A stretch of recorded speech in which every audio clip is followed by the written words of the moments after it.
Have you ever stared at something so long that somehow time seems to fade into obscurity? What feels like mere seconds, in reality has been minutes. Well, me neither. That was until I first saw the void. I can't explain what it's like or how it feels, but it's something that can only be sensed, like when staring at the corner of your room in the dark. You can sense something is there, but you can't see it. You just know. That's how the void makes you feel. The hairs on the back of your neck stand up, while your eyes just gravitate towards it, unwillingly. It all started when my girlfriend got her first apartment. It wasn't anything fancy, just a small one-bedroom in the middle of the city. She was excited, and I wanted to be supportive. So I did my best to show my adulation on her starting this new chapter of her life. I was on a break for the semester and was coming back home. Me and my girlfriend had done our best to make a long-distance relationship work, and both me and her were beyond elated to see each other. But, more importantly, she was eager for me to see her apartment. As soon as I got home, I told my parents hi, ate a delicious lunch my mom prepared for me, something I was craving all semester, and headed to my girlfriend's. Arriving at the complex, I was taken a bit back. The place was guarded with security that was armed. They swarmed around the perimeter, guarding the entrance. As I approached closer, I could see the armed guard begin to look me up and down, and before I was able to get a word out, he interjected.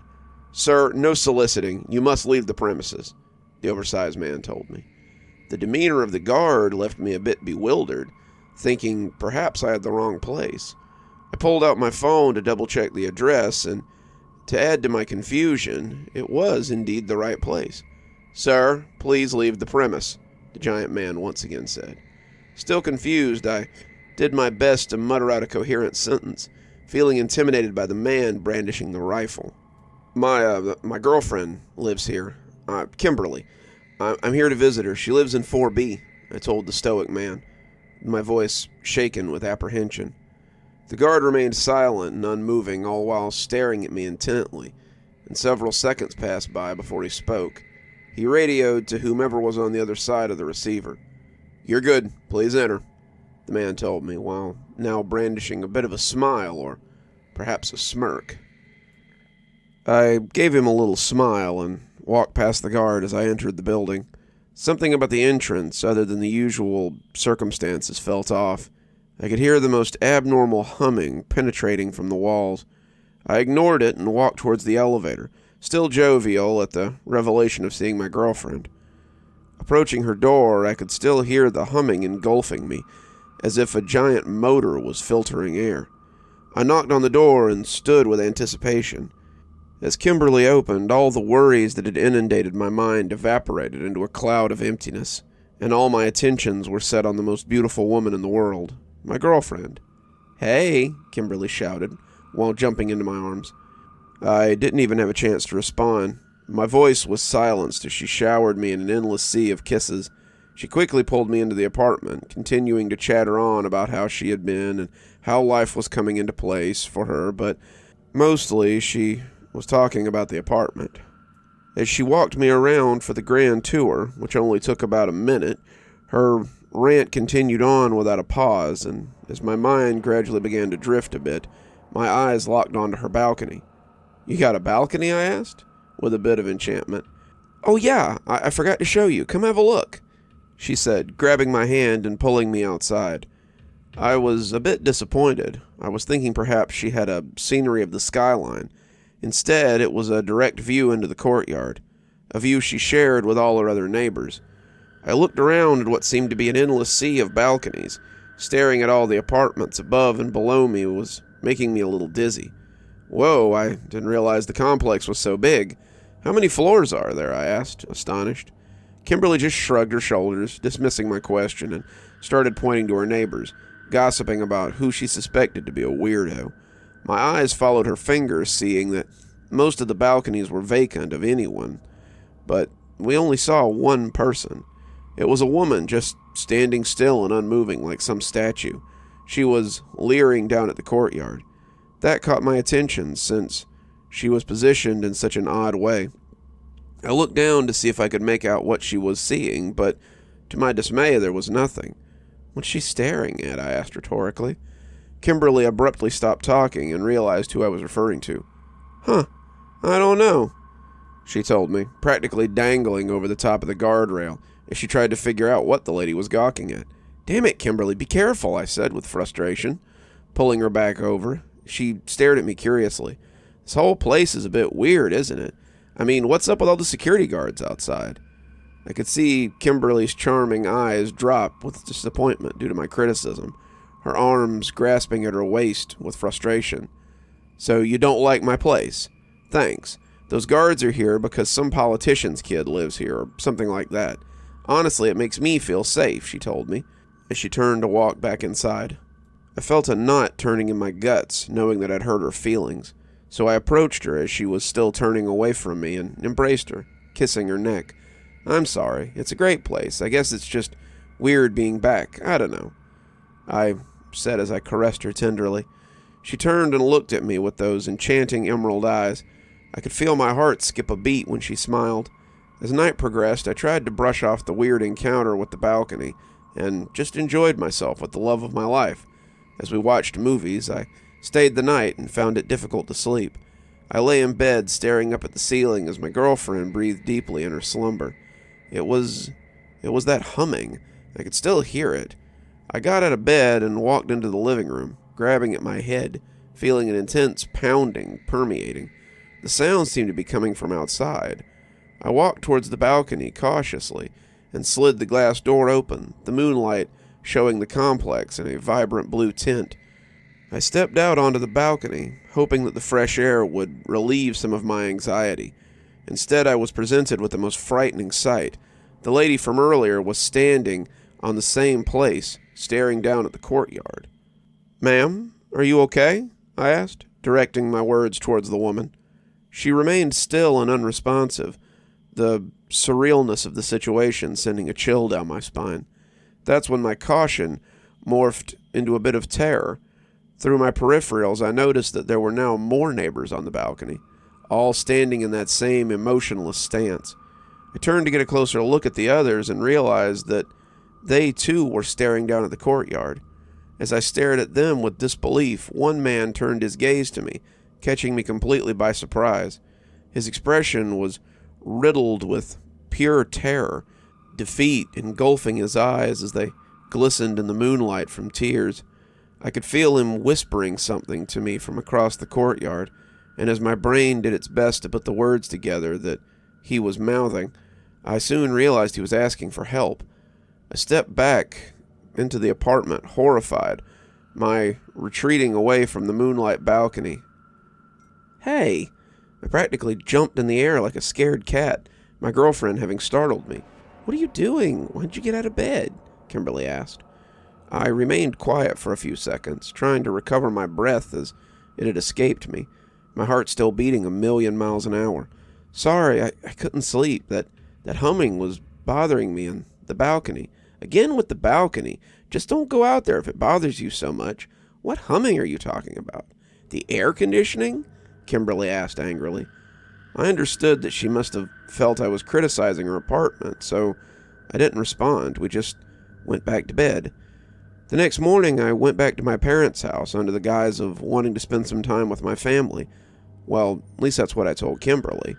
In reality, I couldn't spend another minute in that horrid apartment. Just thinking about what had happened last night made my skin crawl, and I could feel a wave of relief wash over me knowing I was far away from that place, away from those people. Days passed, and it quickly turned into a week. My mother became curious as to why I was no longer spending time with my beloved girlfriend.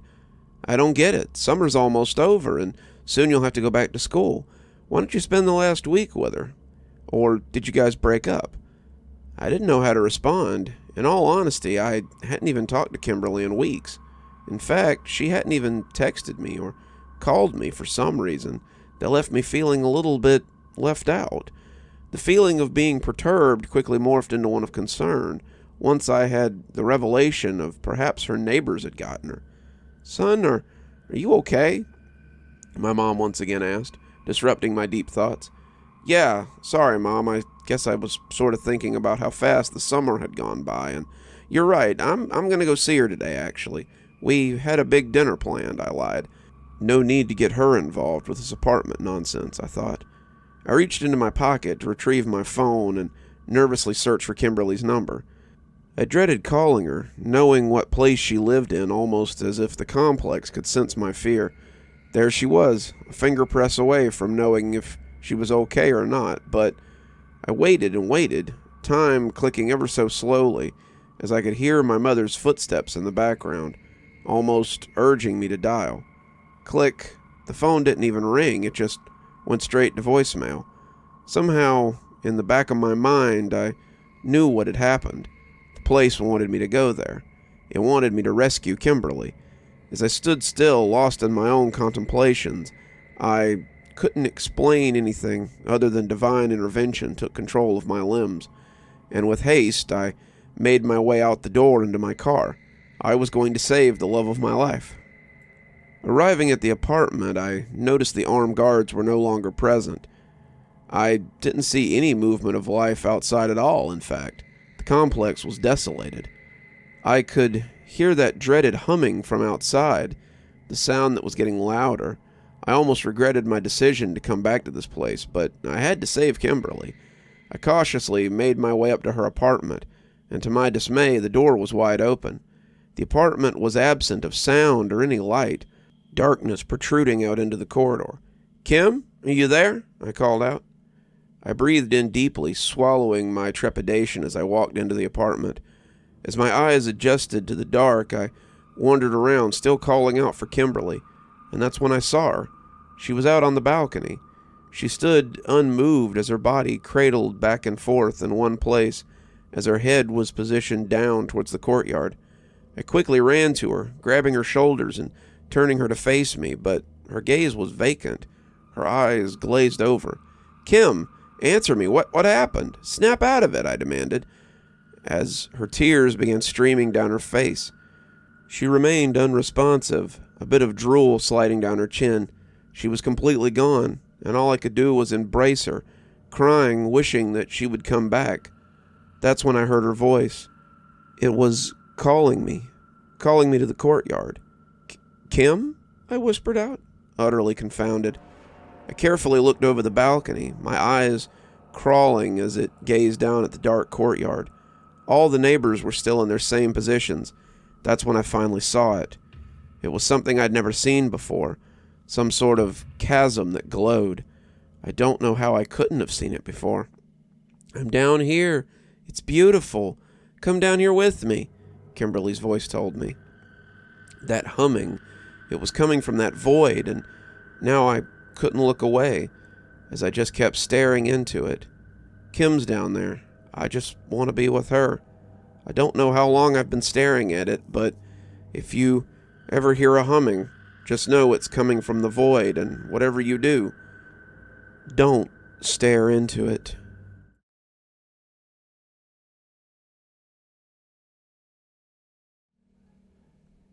My name doesn't matter.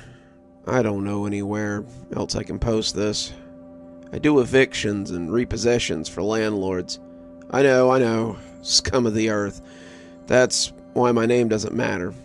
The last house we had a job at, all the tenants had just up and vanished without telling the landlord, and enough time had elapsed that we were set to clear out all their stuff. I happened across the following account that had been scribbled into a notebook and left in the basement. I won't say anything else except, well, just read it for yourself. My name is Sam. Please consider these my final words. It's been 3 days since the party, and I don't know how much longer my food or my sanity will last. He, or whatever it is at this point, has been knocking at my door for the past 3 days, punctuated only by the whispered attempts to convince me to open up. And the singing. The goddamn singing. My phone is dead, and the internet has been shut off, along with the power to the basement. I don't know why I'm scratching this account out, probably just to have something to occupy my mind while I wait for the end.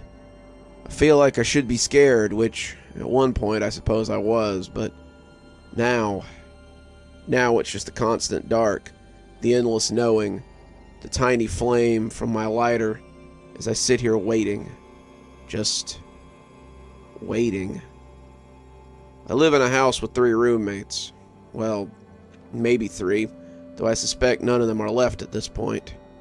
I lived with my 3 friends, Roland, Ned, and Amy. Roland and Ned were philosophy majors like me, who I knew through a shared class. When a few months ago, the 2 of them asked me if I wanted to move into the house that they were renting, I jumped at the chance to live in a house that promised to be full of good conversation. Oh, right, and Amy's Ned's girlfriend. I can't remember her major at this point. Nursing, maybe. Not that it matters. It's an old house, built in the 40s or 50s, on a drained swamp, smack in the middle of Edmonton, near a mall, the university, Wyatt Avenue, and the train station. The location is great. It was only $2,000 a month for the 4 of us. Ned and Amy took the top floor, Roland got the main floor, and I took the basement. We still shared the kitchen and living room, but contrary to most roommate stories, we all got along great and never had any problems. Until now, that is. I don't even know what to call the current situation, though, if I'm being honest. All of this started maybe a month or so ago. It's summer now, so we're all off school and working at our various jobs to scrape together a bit of cash before the next semester starts.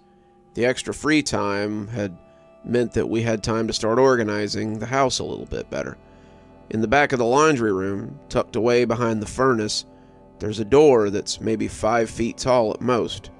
It opened onto a small storage room that until a month ago was stuffed full of boxes, luggage bags, shelves, and miscellaneous junk.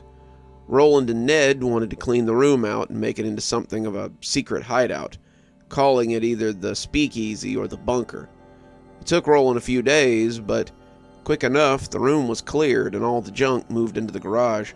The bunker, as Roland always referred to it, had cold, rough concrete floors, patchwork brick walls painted a mossy green in places, and a ceiling of exposed insulation crisscrossed with twisted pipes and wires. A small crawl space that was even lower than the main room led off into a space under the stairs that no light seemed to reach. Roland, the broke university student he is, or was, I guess, decided not to furnish the room with anything aside from a small table and 4 chairs, arranged in a circle around it. The room looked creepy, no matter who you asked, but everyone had to admit it was still pretty cool regardless. Something that has to be said about Roland and Ned is that they're, well, were 2 of the biggest social butterflies I've ever met. They'd officially throw parties about once a month, but there were almost always people over more days than there weren't, especially Friday and Saturday. The bunker was admittedly a nice place to retreat from a party, have a shot, swap stories about who was hitting on who, which girls were single, that kind of thing. The oddness didn't begin until about a week after the bunker was clear. One night, some random day of the week, Tuesday maybe, I'd come home from work late and popped my bike into the back door. I stepped inside and didn't hear any voices. Nobody over tonight, I thought to myself as I descended the stairs to my room.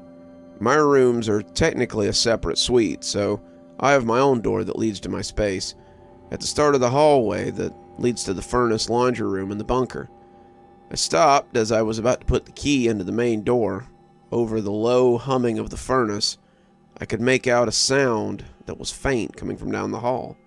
Singing, maybe? Roland liked to sing when he was drunk, and he was drunk more often than not, so I presumed he was drunkenly doing some laundry down the hall and shrugged it off, going inside. I play keyboard and guitar and like to record and mix my own music, so after a quick dinner, I sat down to work on some music editing and shut the world out for a few hours. I stay up late, so I decided around 11 to do some laundry. I took my headphones off and took my basket out to the laundry room when I heard it again. The singing. It was definitely Roland singing, somewhat muffled and somewhat quiet, but singing nonetheless. Singing from the bunker. I couldn't tell what the song was, but Roland had some odd taste in music. I shrugged it off and threw my laundry into the machine. As soon as I banged the washer lid shut, the singing stopped, and I looked at the bunker door. I took a few steps over and knocked quietly. "Yes," Roland called through the door. I opened the door and the room was pitch black, the single light bulb dangling from the ceiling being off, with only the light coming in from the laundry room to light it. Roland was leaned back in a chair, his arms crossed and his legs propped on another. He was still dressed in the business casual work clothes he typically wore, and a half-empty bottle of cheap wine was on the table in front of him. "What you doing?" I asked, looking briefly around the cold, dark room. He didn't answer me, aside from nodding his head towards the bottle on the table, and then returning his eyes to mine. "All right," I said, breaking eye contact and giving a half-awkward smile as I shut the door behind me. Granted, me and Roland were never super close, but when we did chat, he was always a lot more animated and chatty, especially if he'd had something to drink beforehand. The silence was odd, but I'd seen him fall into a few contemplative states before, so I didn't pay much attention to it. The next week was pretty much the same as usual. People came, people went. Every few nights I would hear the faint singing coming from down the hall, mixed in with the hum of the furnace or the drumming of the washing machine. The next odd event came maybe a week after the singing. I was laying on the couch in the living room flipping randomly through YouTube videos when I sat up with a sudden start to a voice behind me. "Hey Sam, how was work?" Roland said, standing at the door of the living room with a beer in each hand and a smile on his face. "Hey, sorry, you scared me. It was good, pretty slow," I replied with a quick smile. "Beer?" Roland asked, holding out the can for me. "Sure, thanks. How was work for you today?" I asked, but received no reply. I turned around after a few seconds to see that Roland was gone. I shook it off and went back to watching videos, trying to push the odd feeling out of my head. Now, you might ask what was so weird about that, and I wouldn't blame you if you didn't know Roland. The fact he had just appeared was what unnerved me. Roland isn't fat per se, but he definitely isn't thin. Long story short, you can always hear him when he's around. He's always blustering or stomping around or cursing at something, so to have him appear completely silently threw me for a loop. At this point, I was definitely feeling odd, and would only do my laundry during the day, trying whatever I could to keep away from Roland's bunker. I also kept a wary eye on the man himself, as he seemed to have become cheerier in the past 2 weeks. Where before he was a social but often gruff butterfly, he was now nothing but smiles and small talk whenever you saw him, and would have people over almost every night, if he could manage it. The last straw that finally made me tell someone what was going on was a Friday night that I'd come home from work and entered through the front door. I found Roland laying on the couch watching some old war movie on TV. I had a brief chat with him before I went back to the basement, stopping briefly to grab a drink from the fridge. I froze halfway down the stairs and my heart began to race. I heard the singing. I must have stood paralyzed on that staircase for a good 5 minutes, trying to rationalize how Roland could have made it downstairs and past me. Try as I might, there was absolutely no way he could have soundlessly gone behind me while I was opening the fridge. I would have seen him. Slowly, legs trembling, I walked backwards up the stairs and returned to the living room. The couch was empty, the TV still on. I looked around me, eyes wide. Was I going insane? I asked myself. I returned to the basement stairs again and slowly descended. Halfway down, the faint singing could be heard again.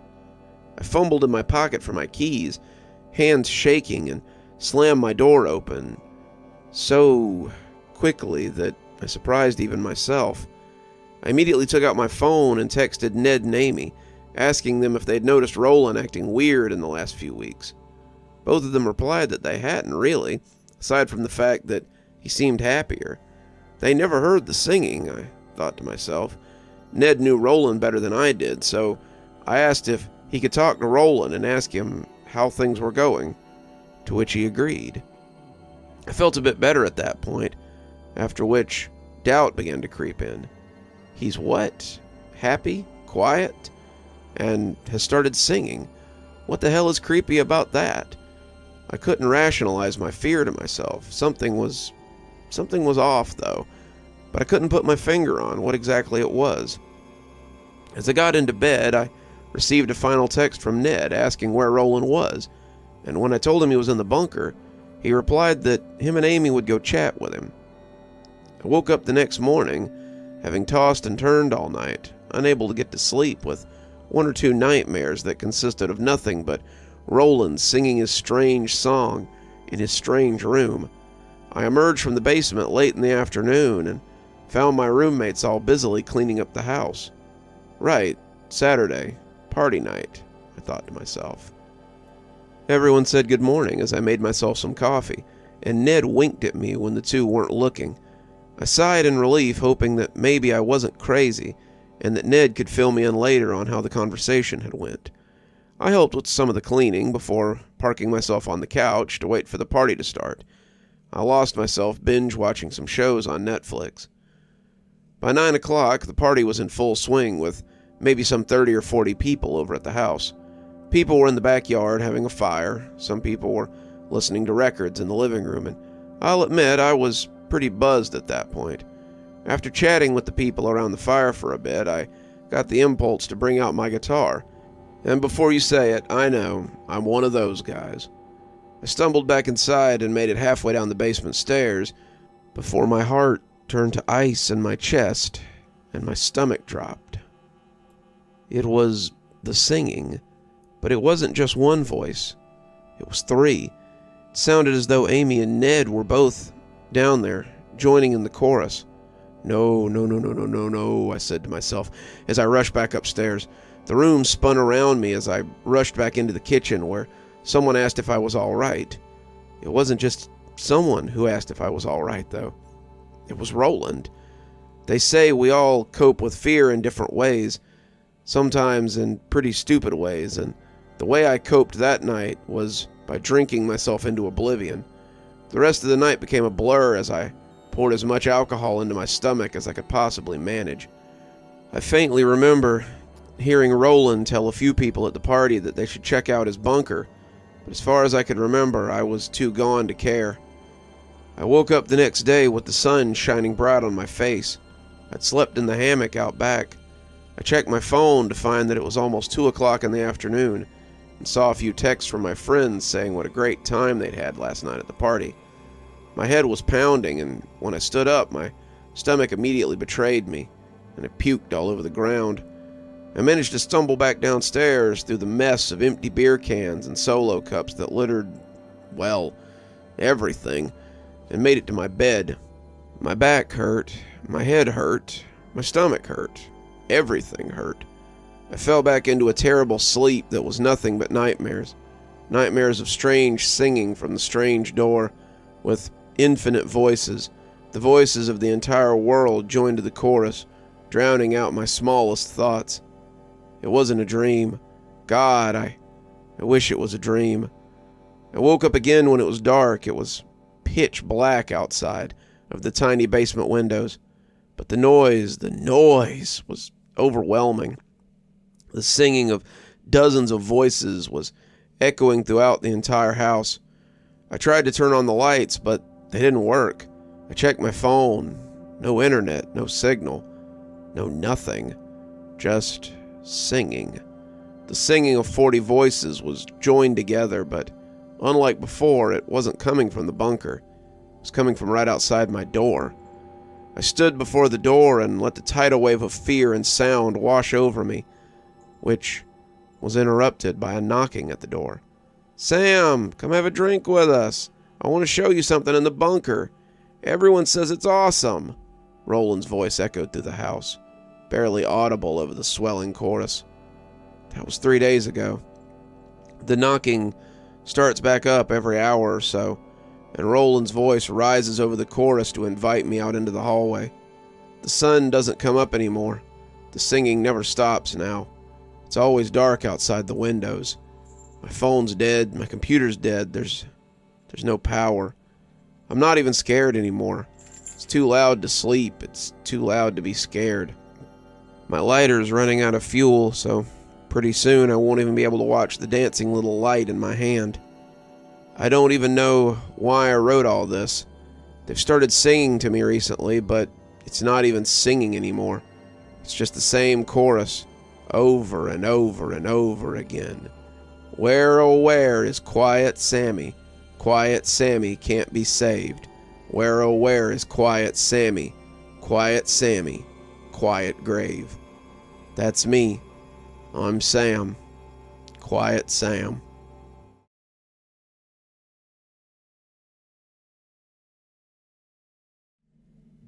Started renting this house a few weeks ago.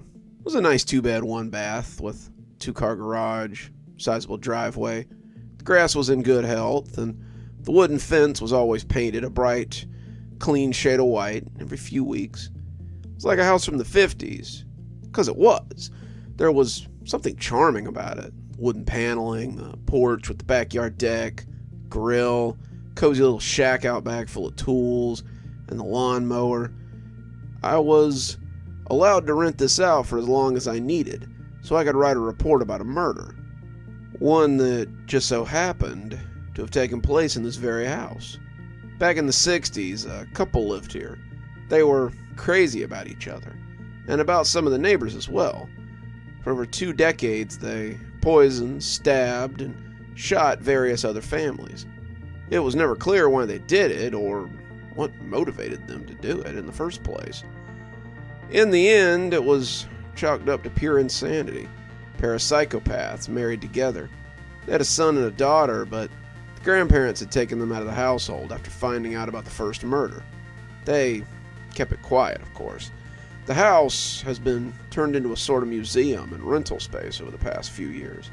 It was closed off to the public for over 3 decades, but recently it opened back up for people to look at. Turns out that renting out and giving tours of a haunted house was profitable. Who'd have figured? Oh, I forgot to mention that it was haunted by the souls of the couple who killed those families back in the day. That was something I was having a hard time documenting in the report I was writing. I mean, come on. Haunted house? The hell is this? A horror novel? I was dead wrong about it, though. It all started one night when this one song started playing on the phonograph in the living room. It was Put Your Head on My Shoulder by Paul Anka. Can't get it out of my head. Played over and over every night. The nights would go the same way, over and over. I would go to bed around 10 p.m., and after that, the house would fall into an odd silence. The lights came on in the living room, and that song would just start playing all by itself. The movement of footsteps could be heard as they creaked against the hardwood floor. Please, come out and join us. It's quite a fun night, a female voice would call out. Come now, be our guest. Take a seat out here. We'll drink tea and listen to the radio. A male voice would soon follow up with the woman's voice. It's not safe to get up and check it out, despite their words of assurance. Doing so could bring unknown results. It may have been safe, but something in my body told me otherwise. I'd stay in bed until 6 a.m. That's the time that everything would fade away and turn to normal. The little dance and music would go on all night, but I would still be able to sleep. While dozing off, it seemed like the music would go silent despite still playing. I guess their only goal at first was to draw me out. It's been a few days of this before things took a step up. I've been hearing, I don't know quite how to put it, people. It's almost like a party's going on during the night hours. Again, I find that I cease to hear it once I fall asleep. Guess these little events are mere attempts at giving incentive for me to leave the room rather than to torture me. Although, every so often, they'll knock on the door and ask me to come out again. It only lasts a few seconds before the person walks away. They're real polite about it, though, and they don't stick around. They just ask and then vanish once they don't hear an answer. During the daytime, I've been logging this information into my report. Feels like I'm going insane a little. This can't be real, right? I must be breathing some kind of hallucinogenic gas or something. Got the vents checked, but nothing's wrong with them. They did need to be cleaned, though, so at least I had an excuse to get them worked on without looking like a crazy person. I never found a trace of this couple during the day. No shoes, no footprints, nothing moved. Nothing. Not a single goddamn thing out of place or touched. Hell, things seem slightly cleaner in the morning. Maybe the fact that I try to keep things as they were, though. I spend my days walking around the neighborhood. People living around here are mostly millennials, the ones who either inherited these houses and chose to rent them out or live in them instead of selling them, or renting them to cut down on certain parts of the mortgage. I drive into town and head to a coffee shop I like for a few hours. I leech off the free Wi-Fi so I can get my things done. There's free Wi-Fi at the house, but it's a gamble on the speed and the connection. I also like starting my day off with coffee and going about my hours to get a cake and a few sandwiches. It's now been 3 weeks and I think I'm almost done. I was given 4 weeks before the deadline to make a report on the house so the people I work for can get some info. They're not exactly well informed since most of the people have either died, killed themselves, or simply walked out after a few days. The only reason I've survived this long is that I've read every last bit of data I could find from both historical records and the half-assed papers people put together before throwing their badges to the side and working for another newspaper. I'm barely getting anything interesting so far, aside from the fever dream of a stay I'm getting from this place. These days, during the 3rd week, have been pretty weird. I wake up at the same time only to hear humming. Musical humming, not particular songs, just random notes. This is the wife humming while making some sort of breakfast. Her name's Rose, and her husband is Clark. Can't believe I've been referring to them as husband and wife all this time. It changes during the day, but it ranges from bacon and eggs to cereal and orange juice with toast to a full pancake breakfast sometimes. They got bigger and bigger each day. On day 1, I stayed in my room until the humming stopped. It only lasted about 15 to 20 minutes. After that, I would check the kitchen to find a freshly cooked breakfast. Rose wasn't anywhere in sight, though. I was hesitant to eat it at first, since I wasn't sure what would happen, but I was hungry that morning, and I didn't feel like making a drive to the city so early in the morning. Food was good. I didn't feel poisoned or anything afterwards. I would set the dishes in the sink and take a shower. Not even 15 minutes after getting out of the shower and getting dressed, the dishes were washed, dried, and sitting in the cupboard.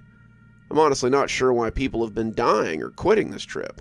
So far, I've stayed out of their way and never really messed with anything. I feel like a guest here, and act as one, which is probably the key.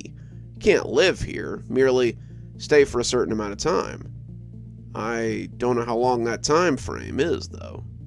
Week 4, these last 7 days are my final chance to wrap this up before the deadline. I'm nowhere closer to finding out how these past journalists died, why this couple did what they did or anything like that. The best I'm going to do is probably pump out a short guide on how not to die here. This week was the hardest. The haunting extended all day. You see, the morning would start out as normal as it had last week. Waking up, hearing the humming, waiting for it to stop, eating a little breakfast, putting the dishes in the sink, etc. The real difference is they're now visible and active, all day and night. Clark spends his days sitting on an armchair reading a newspaper. Funny detail is that the date on the newspaper follows our date, only the month and day, not the year. He's always dressed in a white dress shirt with the top button left undone. Simple, ironed black dress pants with a leather belt neatly wrapped around them. Brown leather shoes, more like loafers actually, I guess. Kind of dress shoes you just kind of slip on. They were always shined and cleaned. His right leg is on the floor with his left leg stretched out over the right. The newspaper covers his face. The only thing that could be seen from the other side was the occasional cigarette smoke puffing up. The cigarette never had a scent, though. Phantom tobacco, I guess. Pretty funny. Rose would be sitting on the couch most of the time, either knitting, reading a magazine, or watching the TV. It was a large black and white TV, the outside made of hardwood, the thick glass of the display, and the antenna sticking out of the top. Can't miss those two large dials on it either. There was always something different on TV. One moment it was a cooking show, the news, even a Western movie. The volume was always able to be heard, but sort of faint as well. Kind of like a sort of background noise you barely notice after a while. It was not a good idea to verbally or physically interact with them in any way. Not even looking at them was an option. I've never seen either of their faces outside of photos because I'm always staring at my phone or laptop or even intentionally staring at the floor. The carpet was kind of pleasant to look at. They never spoke during the day. Rose would sometimes clean the house, sometimes dust, vacuum, even washing the dishes. I lied. I've caught small glimpses of their faces from reflections. They are in their young age for the 60s, the prime of their life, right before the major killing streak. I can't even explain any of this. This house could slowly be turning into a self-contained instance of time, but that wouldn't make sense since the Wi-Fi here works. My money is up to date and my tech can be charged. A few of the outlets have swapped out for modern ones. Only the ones not already connected to appliances or the TV itself. Breakfast, lunch, dinner would always appear on the table at different times of the day. Breakfast at 6 a.m., lunch at noon, dinner at 6 p.m.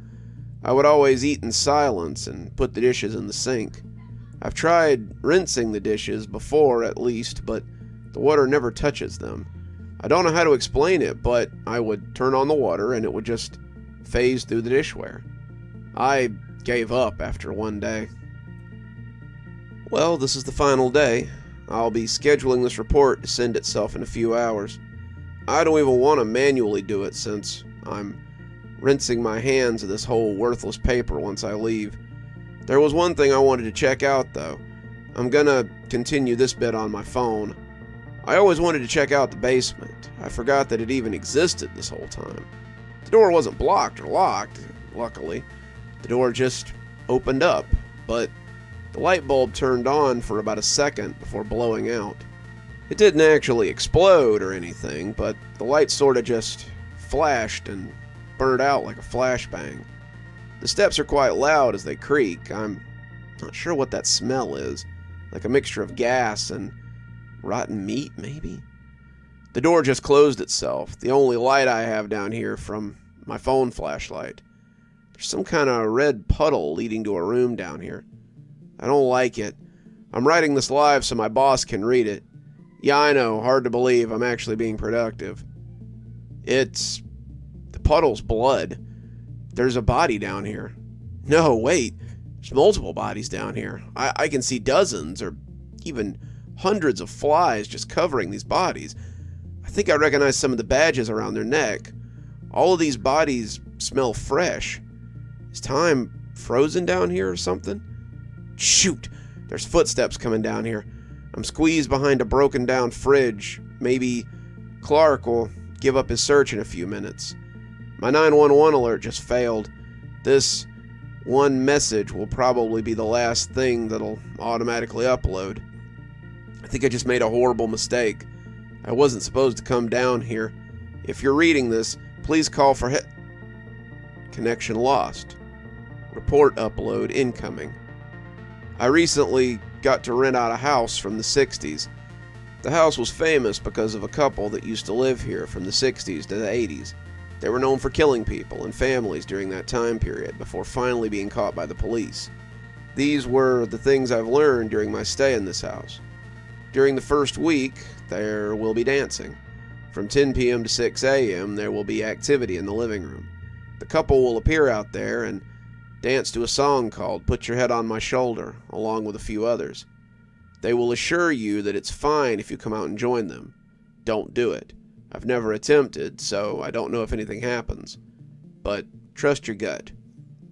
During week 2, they will be hosting a party. The sound of many people will come from the living room, as if people have come over for the evening. Every few hours, the door will knock as someone on the other side will invite you to join them. During week 3, the haunting will break into the day. During the morning, the wife will be in the kitchen, making breakfast. Do not leave your room until she's done. You can use the bathroom, but don't look or enter the kitchen. You will hear her hum for about 20 minutes. Once it stops, you can go about your day. Food's perfectly fine to eat and is actually encouraged. Make sure you put the dishes in the sink. During week 4, if you survive that long, they will roam the house 24/7. Do not make eye contact with either of them. They'll mainly stay in the living room. The husband sitting on the armchair reading a newspaper, the wife reading a magazine or knitting. Occasionally she'll clean the house. If you're going to be in the living room, keep your eyes low and do not verbally interact with them. If you do, I'm not sure. There have been reports of them killing people during this time. Acting hostile at them or trying to kill them will not end well. Many have rented this place out, and almost all of them have died. Some were filled with stab wounds. Some were in the tub, drowned. Others were framed as if it were a suicide. You may wonder why the government hasn't merely torn the house down. I'm not sure. Seems like the money they make from this place keeps it running longer. They will not force themselves into the room during the night. Unless you interact with them, they will not attack or come your way. Any food or snacks prepared is fully safe and encouraged to consume. Make sure you set the dishes and the silverware in the sink. They will be cleaned. Stay outside of the house. It's your best chance to live. Follow the rules.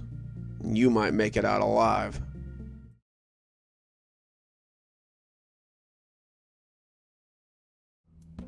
The taxi jolted to a stop in front of the hotel, a monolith of grandeur and forgotten glamour.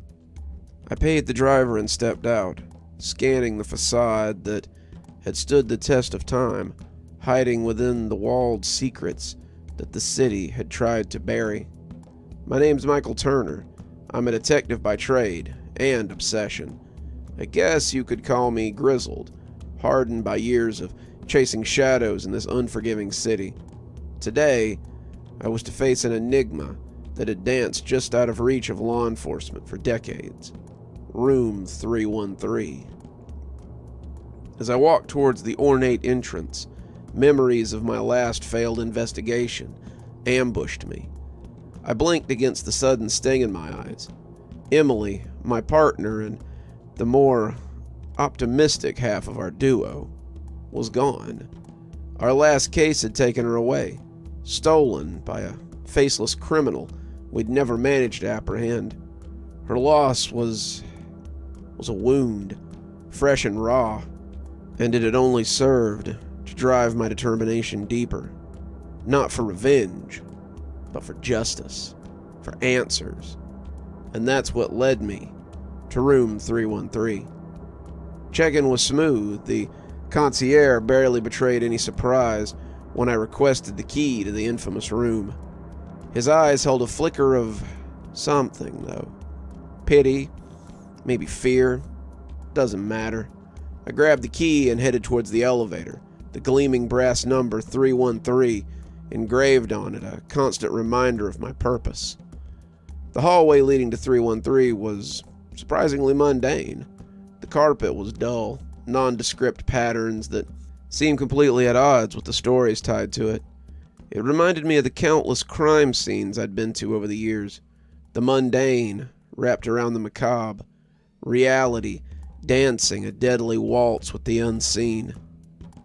I slid the key into the lock, the door creaking open, that had become a character in the city's darkest nightmares.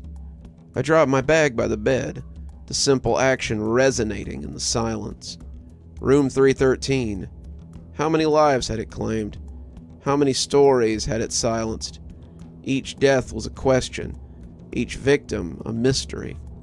I stared around, my eyes falling on a picture hanging on the wall.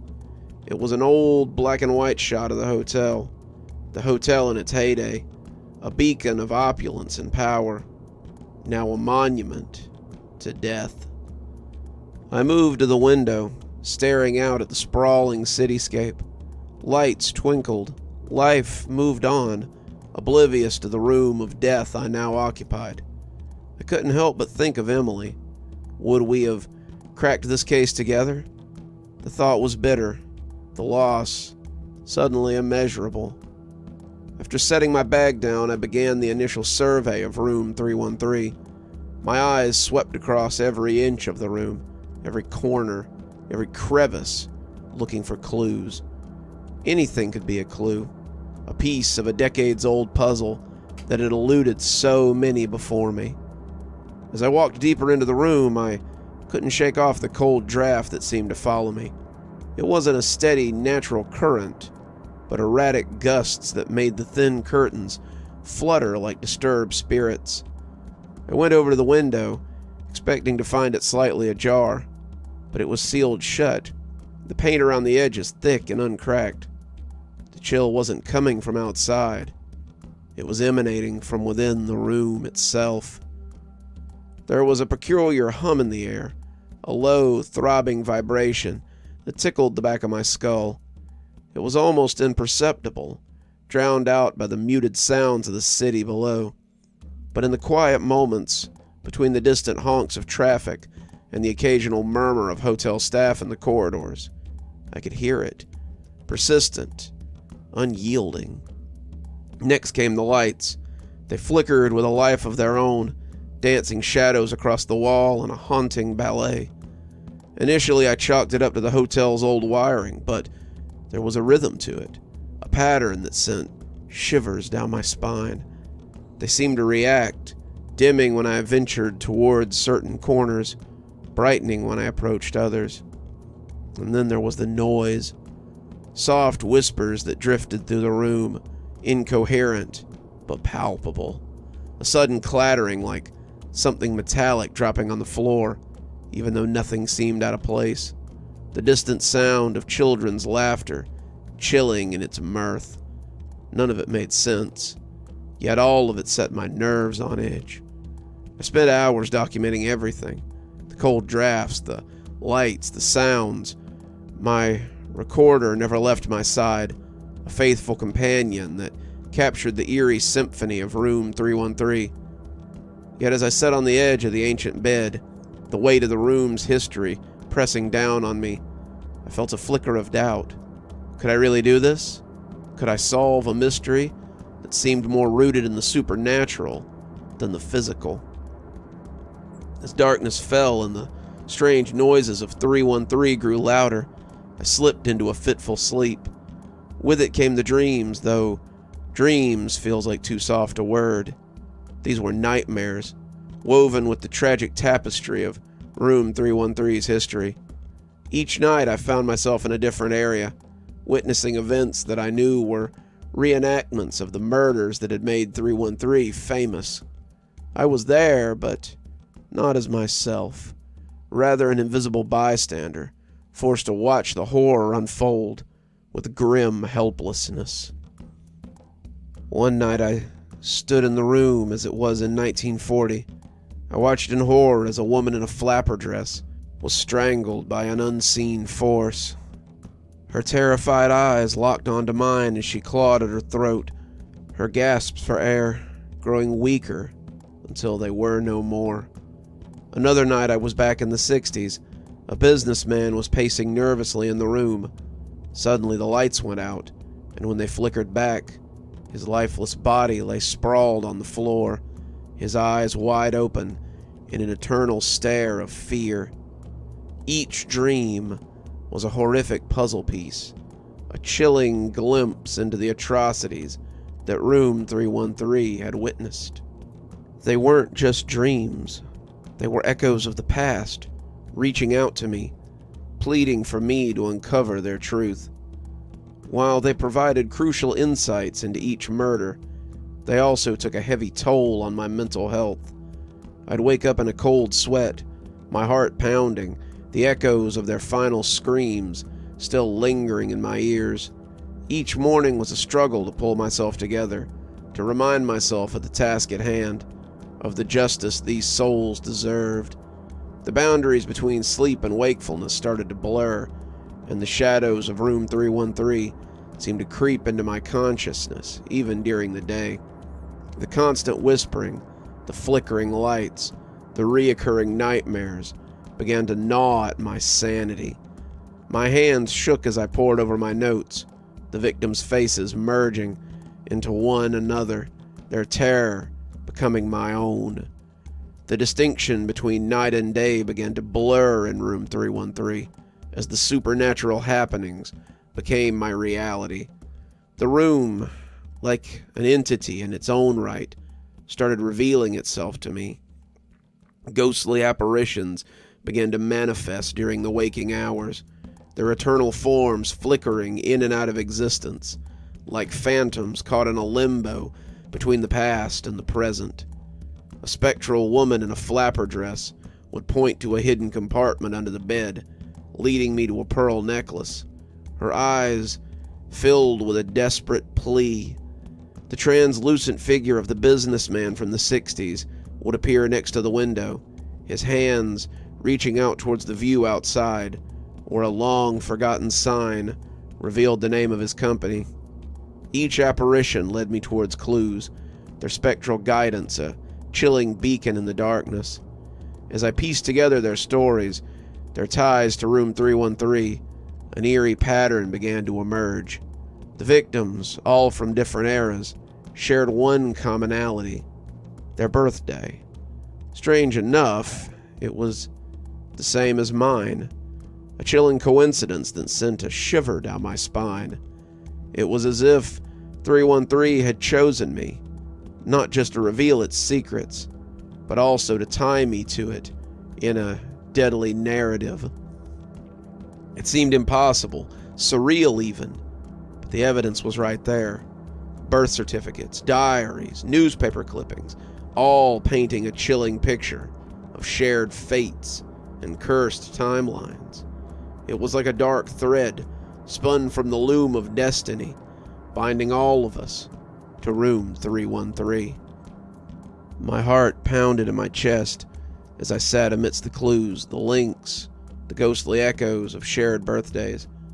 I couldn't help but wonder what it meant.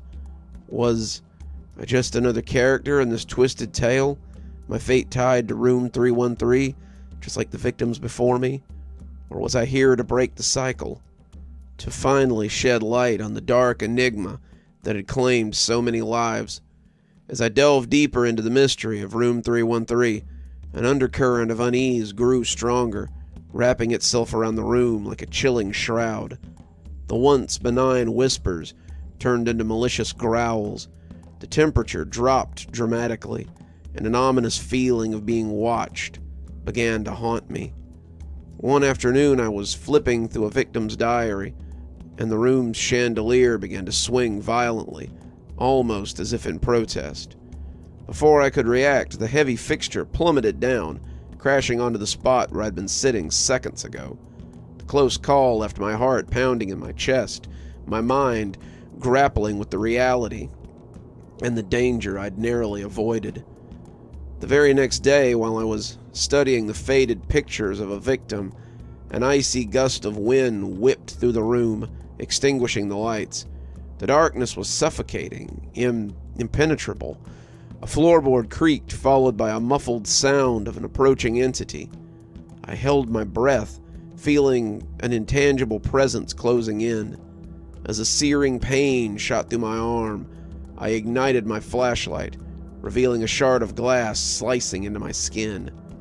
A mere second later, and it could have pierced my heart. Each encounter with the room's vengeful spirits left me with a chilling realization. The ghosts of Room 313 were growing more hostile. Their spectral warnings had turned into lethal threats. It was as if they were warning me off, their spectral forms forming deadly traps around each clue I discovered. But why? Didn't they want me to solve the mystery? Weren't they crying out for justice? Their stories begging to be heard? The malevolent resistance puzzled me, only fueling my determination to seek the truth. While going through a trunk filled with old photographs, I stumbled upon an aged black and white picture of a grand party. It was held in Room 313, which was far more opulent and lively than its present state. At the center of the revelry stood a distinguished man, no doubt the hotel's founder, surrounded by well-wishers. The back of the photograph bore the date, the same birthday that connected me, the founder, and the victims. An unsettling realization dawned upon me. Room 313 was where the hotel's founder, who also shared our peculiar birthday, held his grand birthday celebration. But amidst the joy and the laughter, a dark cloud loomed, a tragedy that would forever taint these walls. In a dusty, forgotten corner of the room, I found a secret drawer camouflaged in the intricate woodwork. It held a leather-bound journal, its pages brittle with age. The script inside revealed the chilling past of Room 313. The entries were from the hotel's founder, documenting his life, and more importantly, his birthdays. One entry in particular was smudged with something that looked suspiciously like dried tears. It told a harrowing tale of a birthday party gone horribly wrong, an act of betrayal that ended in a bloody feud, resulting in several deaths, all born on the shared date. The founder himself, guilt-ridden and desolate, met a tragic end within the cursed walls of Room 313. A chill ran down my spine. That was the genesis of the curse. The room, steeped in guilt and fury of the bloody birthday event, became a vengeful entity, forever haunted by its past. It was as if the special energies were anchored to that fatal event, repeating the cycle of death on a shared date. And here I was, another soul born on that cursed day, standing amidst the spectral remains of the past. I was targeted, drawn into this macabre dance of death and hauntings by a date that was supposed to be a cause of celebration. Armed with my newly discovered evidence, I marched to the hotel's management office. The door to the manager's office was imposing, heavy mahogany that spoke of the grandeur this place had once held. I knocked, and the door creaked open, revealing a man hunched over a mountain of paperwork. "Detective Turner, what can I do for you?" he said, barely glancing up from his desk. I tossed the worn-out journal on top of the paperwork. "Explain this," I said, my voice cutting through the silence. He looked startled, his eyes widening as he picked up the old book, leafing through the brittle pages. His face went pale as he read, but he quickly regained his composure. "Yes, I'm aware of the room's history," he admitted, choosing his words carefully. "The tragic events that took place here are a sad part of the hotel's past. But you didn't think it necessary to inform me of this," I reported, anger flaring in my voice. "The room is cursed. It's a death trap for those born on a specific date. My birthday." "I assure you, Detective, we had no knowledge of this birthday curse," he responded, though his gaze wavered, hinting at deceit. "We thought the hauntings were just, urban legend." But the clues added up differently. The man was lying. The hotel had been capitalizing on the room's morbid history, using it as a selling point to attract guests who were intrigued by the supernatural. I slammed my hand down on the desk, causing him to jump. You exploited the victims suffering for profit. You knowingly put people in danger. And for what? A couple extra bucks? He looked at me then, a hint of remorse flickering in his eyes, but he said nothing. Instead, he bowed his head in guilty silence. The confrontation left a bitter taste in my mouth. I had to uncover the truth the hotel manager had chosen to ignore. Room 313 wasn't just a paranormal oddity. It was a death trap. As I stood before the room, its dark aura seemed to pulsate with unseen energy, as if awaiting my return. My heart pounded in my chest as I pushed open the door, stepping into the room that had now become an all-too-familiar haunting ground. With the room's secrets unveiled, the atmosphere felt more oppressive than before. The walls, stained with untold pain and sorrow, seemed to close in on me, but I squared my shoulders, fortified my resolve, and spoke into the silent gloom. I know what happened here. I know about the curse. A cold wind swept through the room, sending shivers down my spine. Shadows danced in the corners, forming spectral silhouettes of their victims. I know you're all victims of a horrendous betrayal. I promise you, I will bring justice to your untimely deaths. The response was immediate. A surge of paranormal activity washed over me. The ethereal figures appeared, their ghostly faces contorted in pain and anger. One, more solid than the rest, stepped forward. The Founder. His spectral eyes were full of torment as they bore into mine. "We seek peace," his voice echoed through the room, a chilling sound that seemed to come from every direction. "Can you offer us that, detective?" "I can, and I will," I responded, holding his spectral gaze. "But I need your help. I need to know everything." A moment of silence passed before the room convulsed violently. The chandelier swayed, lights flickered, and a cold gust blew around me, turning into a vortex. I felt the room closing in on me, the darkness creeping over my senses. "No!" I shouted above the cacophony, the room shaking as if the very foundations of the hotel were rebelling against me. "I won't be your next victim. I'm here to help you." With every ounce of strength I had left, I pulled myself towards the door, fighting against the unseen forces trying to keep me. The door handle was ice cold, numbing my fingers. I yanked it open and tumbled outside, gasping for breath. As I lay on the corridor, the carpeted floor underneath me, the room settled. The door slammed shut. The final showdown had been draining, the room testing my resolve and nearly claiming me in the process. The following days were a blur of restless activity. I pored over every bit of evidence I had on room 313, cross-referencing with public records and local news archives. The daunting puzzle began to piece itself together, painting a bleak picture of a hotel exploiting its dark history for profit. I arranged a press conference. The thought of standing in front of the media, my words echoing in their microphones, sent a shiver down my spine. But the victims deserved their stories to be heard. As the cameras began to roll and the reporters hushed, I took a deep breath and began. "Ladies and gentlemen, I stand before you today, not as Detective Michael Turner, but as a spokesperson for the forgotten souls of room 313. I told them everything.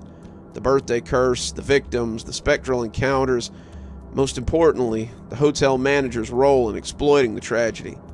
Their silence told me they were shocked, but I could also see the wheels turning, connecting the dots. After the press conference, I confronted the hotel manager again. This time, I had the eyes of the public on my side. "You've played with lives, disregarded the dead, and for what?" I spat out, slamming the damned evidence on his desk. "A bit of profit? A little thrill?" The manager, pale and shaken, had no choice but to accept responsibility. We'll take steps to correct this, to remember the victims properly," he stammered, his previous arrogance long gone. The hotel was forced to address its haunted past. Room 313 was sealed with a plaque put out as a memorial to the victims, acknowledging their unjust demise. A promise of reform was made to prevent further exploitation of the paranormal events within the hotel. As I left the hotel for the last time, I glanced back at room 313. There was a silence, a sense of relief that seemed to resonate from it. The victims were no longer a tragic tale spun for profit. Their memories were respected, their stories heard. I felt a weight lift off my shoulders. I'd carried their stories, their hopes for justice, and we had won. As I walked away, the haunting echoes of room 313 seemed quieter, softer, a step towards peace, towards redemption, for them as well as for me.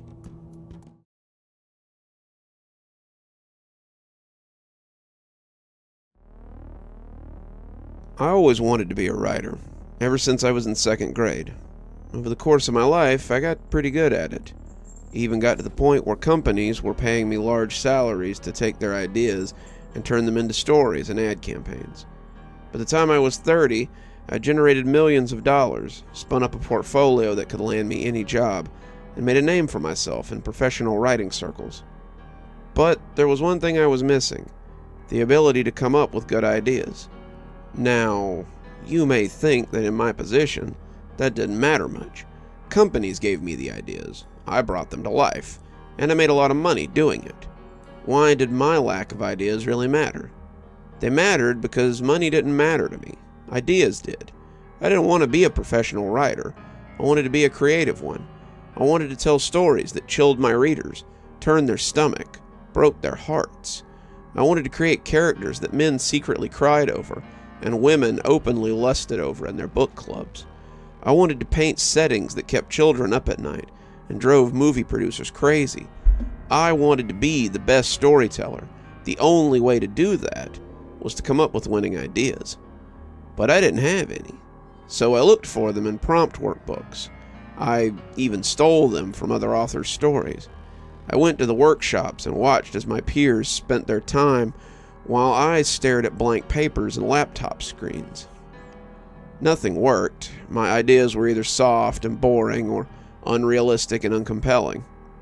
Nothing that I conceived begged to be brought to life on the page, and when I forced them out, they always seemed to droop over as if they were empty bags without skeletons or muscles.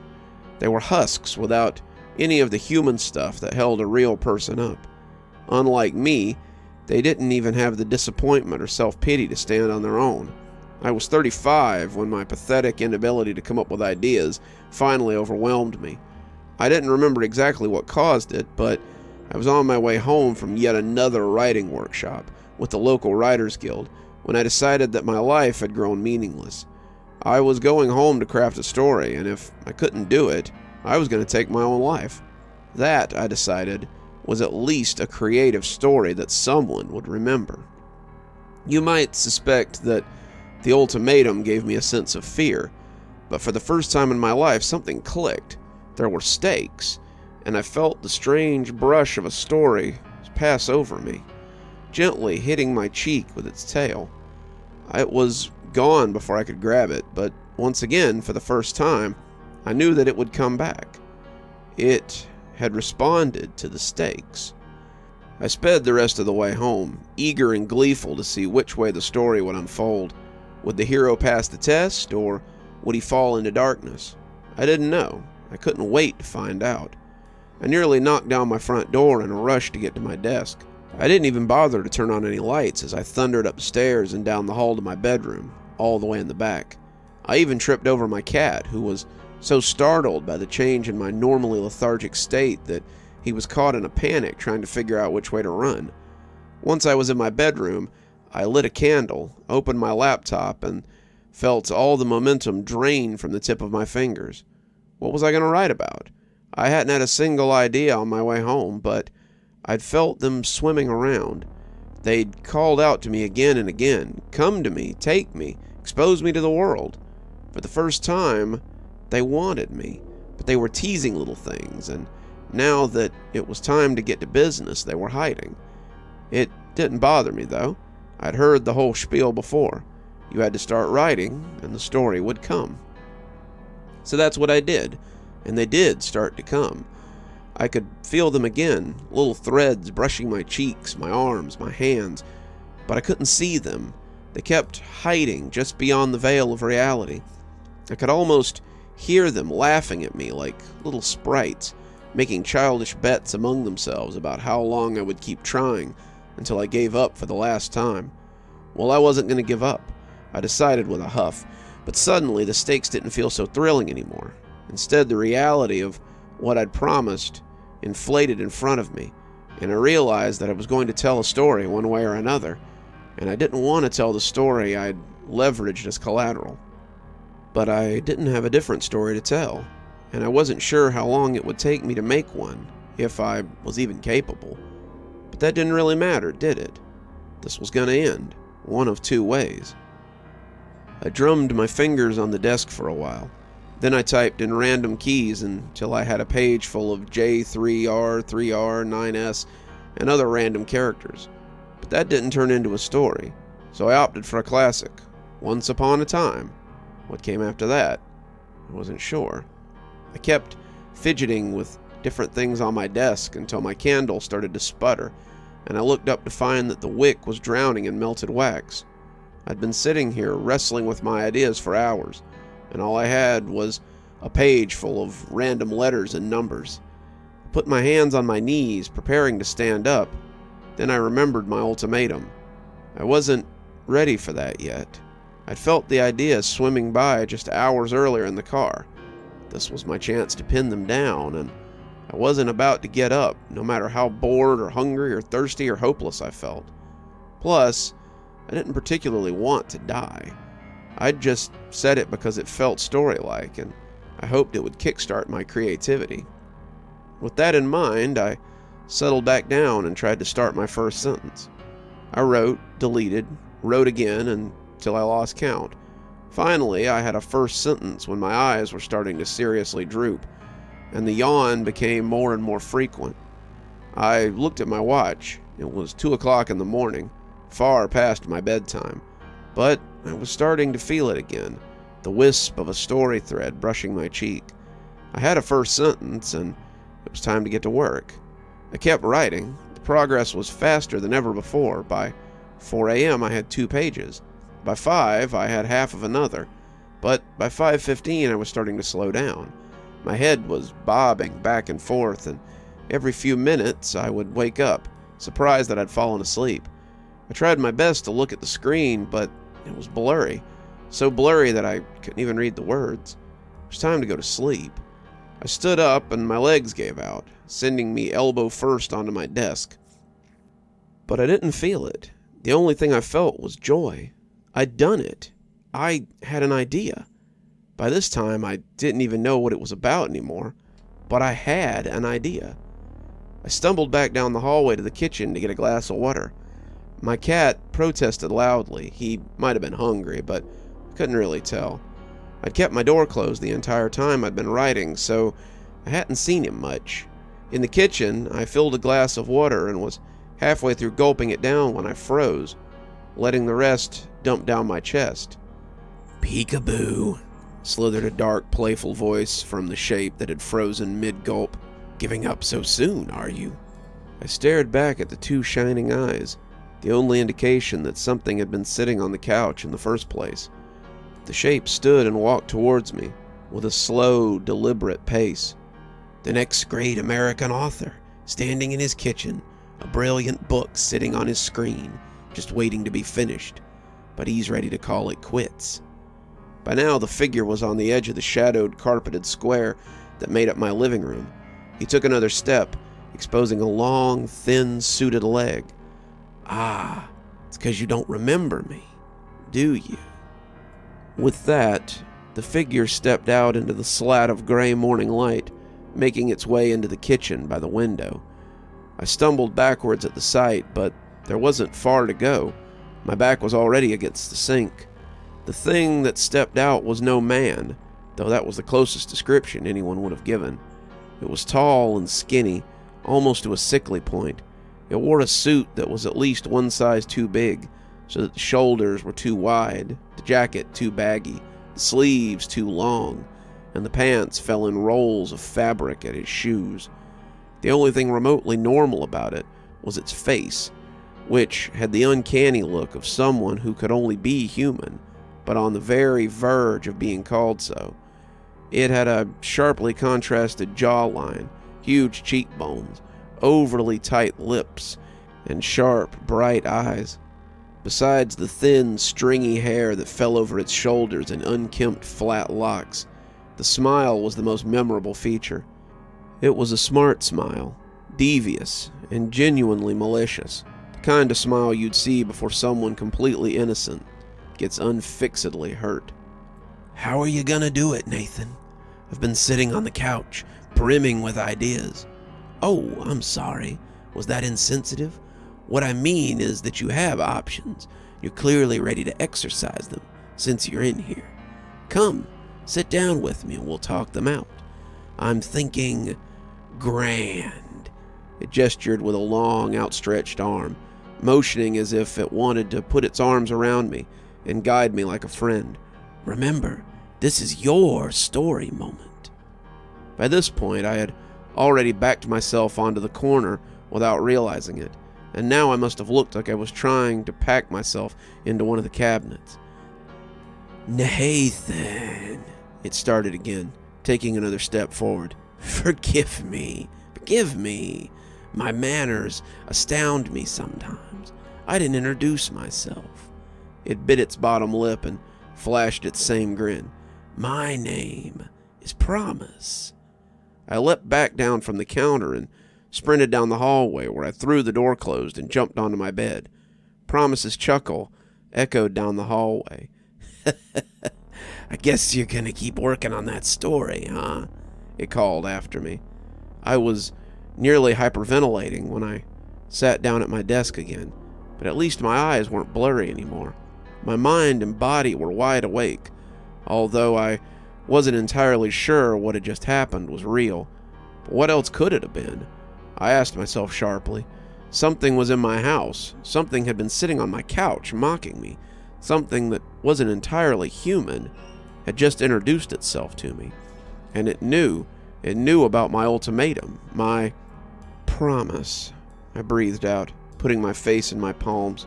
It knew about my promise. I sat there with my head in my hands for a few minutes before I calmed down enough to think. I had two options: finish my story or run.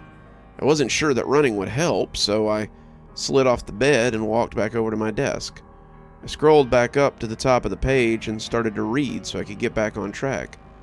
As soon as I started, a guttering emptiness spread from my stomach to my throat. The story that I'd been working on for nearly 12 hours was awful. The core idea, exploring the daily life of a man who's haunted by his childhood emotional neglect, was boring. The entire 3 pages were nothing but me spinning my wheels, writing about a man whose life was so dull that no one would want to read him anyway. I wanted to cry, but the tears wouldn't come. Instead, I felt the breathless weight of fear. Promise was waiting.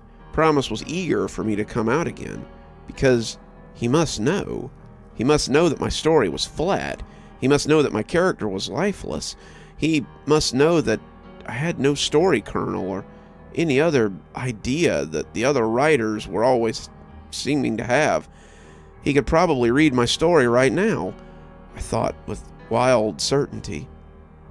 And it was no longer curiosity or creativity that drove me to my keyboard. Instead, it was wild desperation. In one move, I selected all the text and deleted it. When I tried to settle in, my breath was too heavy, and I could feel it. I knew he was there. Whether he was sitting on the couch or leaning against the door, I knew he was there. All I knew was he could hear the click-clack of the keys and the bang-bang of my heart. I was sure he could even hear my thoughts, and so I screamed as loud as I could in my head, "Not done, not done, not done," until my inner ear felt like it was bleeding and blunted. And Then I was exhausted again.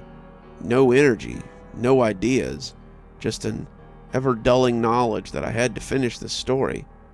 That's when I saw them. I looked down at the clock in the corner of my screen to check the time before getting back to work. It was 7:42. Morning sunlight was dancing through my window, and it caught something and sent a dazzling rainbow all around the room. It was gone in a moment, but I turned all around to look for it, and found it circling my head in wispy motions. A translucent butterfly with long threads hanging at the ends of its wings. As it flew around my head, the threads tickled my cheek, and I gasped. For the first time all night, it was my turn to smile. I'd made it through the night and been rewarded. An idea had graced me, a sacred muse in the form of a butterfly. My smile grew, and suddenly there were more flashes of light, more and more swimming in the air, catching the sunlight and sending dazzling refracted rainbows of light all around the room, directly into my eyes. So, this was what it was like. So many of them at once, at least 50 ideas kissing my head with their threads. I'd waited my entire life. I'd prayed for this, sacrificed for this, but clearly I'd never sacrificed enough. Whoever'd been listening had needed more to send me a muse, and my life and the balance had been enough. I was ready, so I reached out and cupped my hand around the random butterfly, breathing deeply of its golden light, ready for ideas to flow through my nostrils and into my soul. But the moment I touched it, the butterfly disappeared as if it had never been.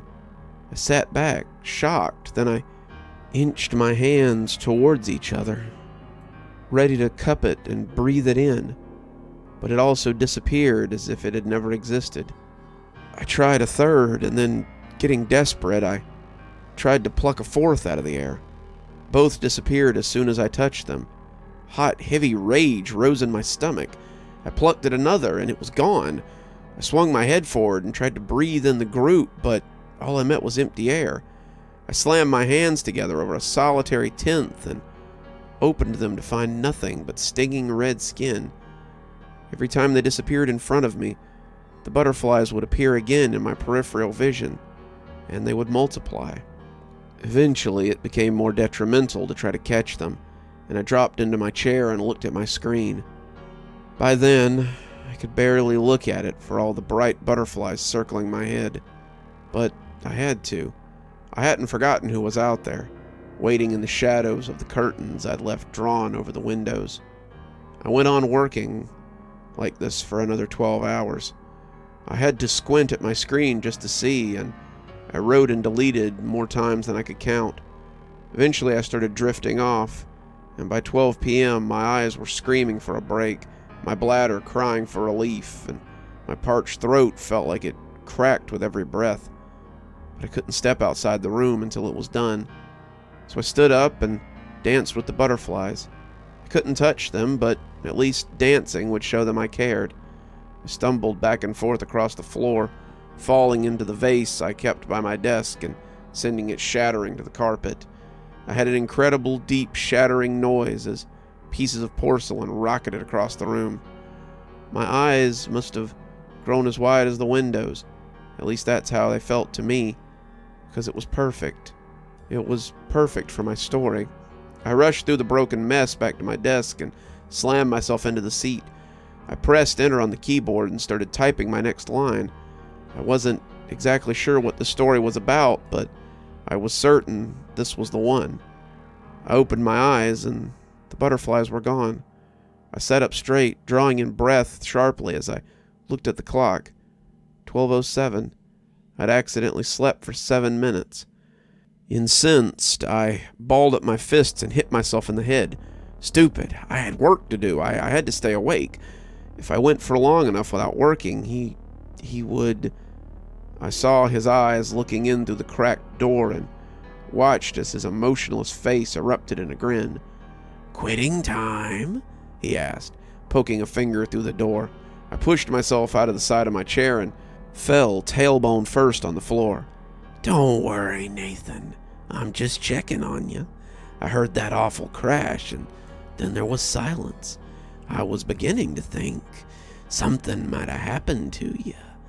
I couldn't let that happen. That's my job. But you have to make the call. Though, guessing by how long you've been in here at this, I don't think there's much time left.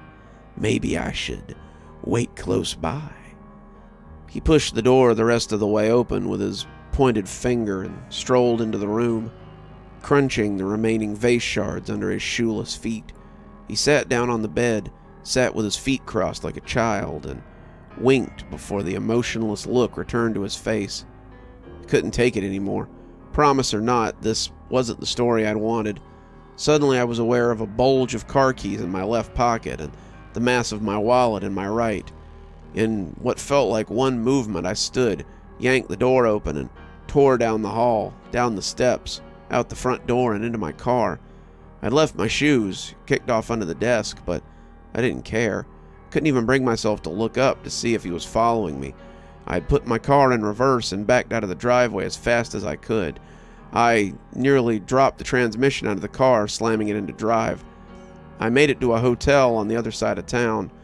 I must have scared the receptionist half to death with my bloody feet and bloodshot eyes, but she gave me a room, so I didn't care. Inside, I shuffled to the bed, closed my eyes, and fell onto the sheets face first. Click. I squeezed my eyes shut, racing towards sleep. Squeak. I was almost there. I could feel reality falling and twisting away, but I wasn't fast enough. All out of ideas, he crooned. I reluctantly opened my eyes to find his mere inches away from mine.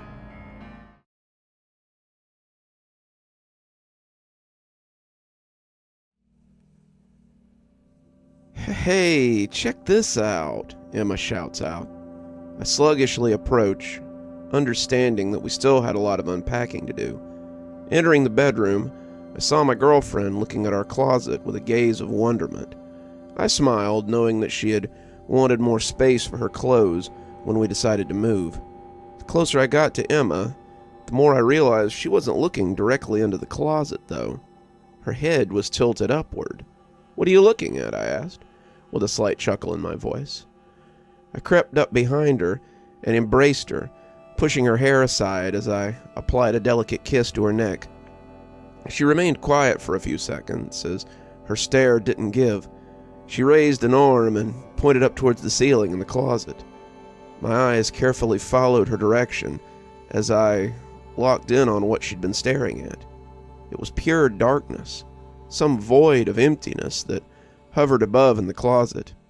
I let go of Emma's waist and stepped inside, turning on the small light that was mounted on the side of the closet. To my astonishment, it was still pitch dark. It was bewildering how tall the ceiling must be, which was weird since everywhere else in the townhouse had normal-sized ceilings. This is weird, isn't it? She nodded her head in agreement, still remaining silent. I reached for my phone to turn on the flashlight and pointed it upward, hoping to see how far this mysterious ceiling extended. As the fading light shined above the darkness, it seemed to swallow it up, devouring every proton, leaving me and Emma completely confounded. At this point, my curiosity had been triggered, and I pondered on how I could test the heights of the ceiling.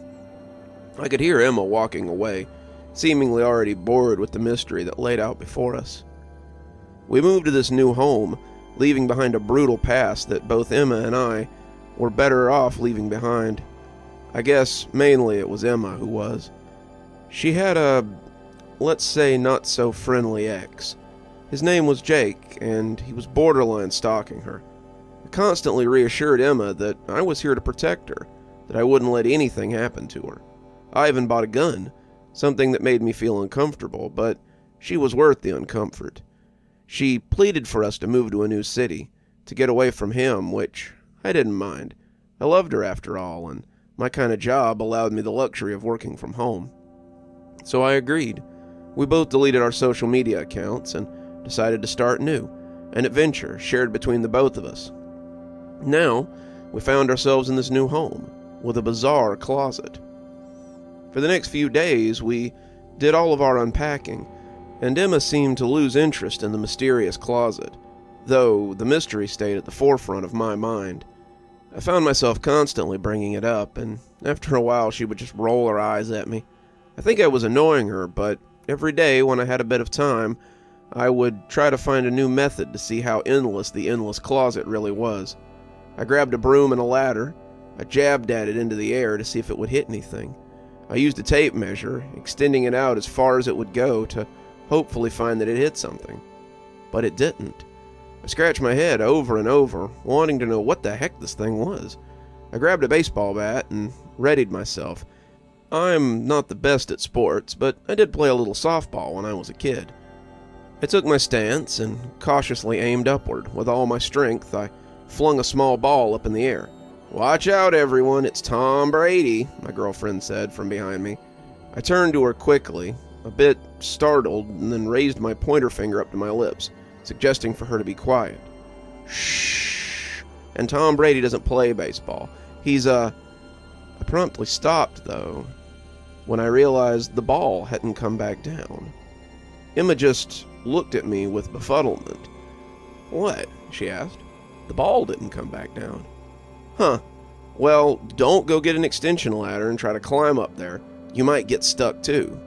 She said it with a whimsical tone, though her eyes portrayed as much concern as I did. Later that day, I scoured the internet, looking for the best deal on a drone, one with a solid range. As I clicked through the different pages, Emma suggested something that never dawned on me. She told me to ask our landlord about the closet. Why didn't I think of that? I figured before spending money we didn't really have, I should at least ask about the home I found myself in. That night I had the strangest dream, one where I found myself in a home built out of gingerbread.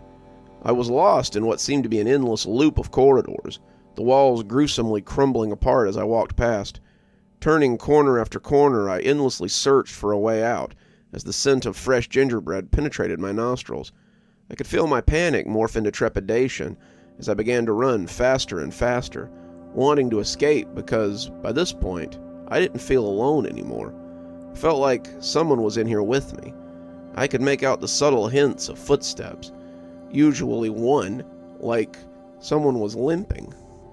They would take a step forward with one foot and drag the other. I was absolutely frantic by this point, and that's when I began to chew on the walls.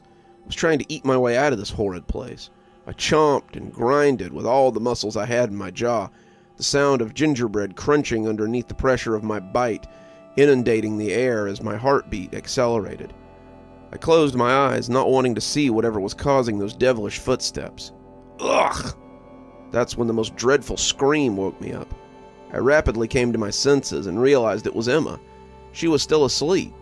I shook her awake, and she popped out of her slumber as she horrifically gasped for air. I held her close as she trembled, calming her as she began to sob. I asked if she'd had a nightmare, perhaps the same one I'd had about the gingerbread house, but she looked at me confused. No, it was about him. Him being her ex, Jake, the real monster. My fear gradually shifted to anger, understanding how much he still affected her. The jerk had tortured my beautiful Emma. I could feel my blood boil as I glanced over at the nightstand where I kept my gun, fantasizing about how I would put this guy in his place for good. Can you bring me a glass of water or something?" Emma asked. I kissed her forehead and got out of bed, walking over to the kitchen. The memory of my horrific nightmare was now a mere whisper, but that's when I encountered the most frightening scene. The pantry door in our kitchen was wide open, and it appeared as if someone had been rifling through our food. On the floor, I could see a box of cookies ripped open, it practically torn to shreds. Cookie crumbs laid everywhere, scattered across the once polished floor. My mouth gaped open in utter disbelief. Who the hell had broken into our house? I ran back to the bedroom and grabbed my handgun. Emma looked on with curiosity and followed me as I returned to the kitchen. I could hear her asking questions, but I just ignored her as my eyes scanned the living room and dining room for any possible intruders. After a minute, I finally answered her. "Look, we must have rats," I explained. "Rats, of course. That's what it is. It had to be rats, I told myself in my head as I looked on at all the mess. Why do you have your gun? She asked. I stumbled over my own words, not sure how to answer without alarming her. What could I say? That I think an intruder had broken in? Obviously rats made more sense. Well, were you going to shoot the rats? Emma interjected with disapproval. I didn't say anything back. I figured I'd let her think I was a weirdo, willing to shoot a rat. Rather that than scare her with her original thought of someone breaking in. The next day I reached out to the landlord, told her about the puzzling closet, and her response was well measured, much like Emma's. She told me that with these new townhouses, the developers pushed for completion way too fast, leaving unfinished work sometimes.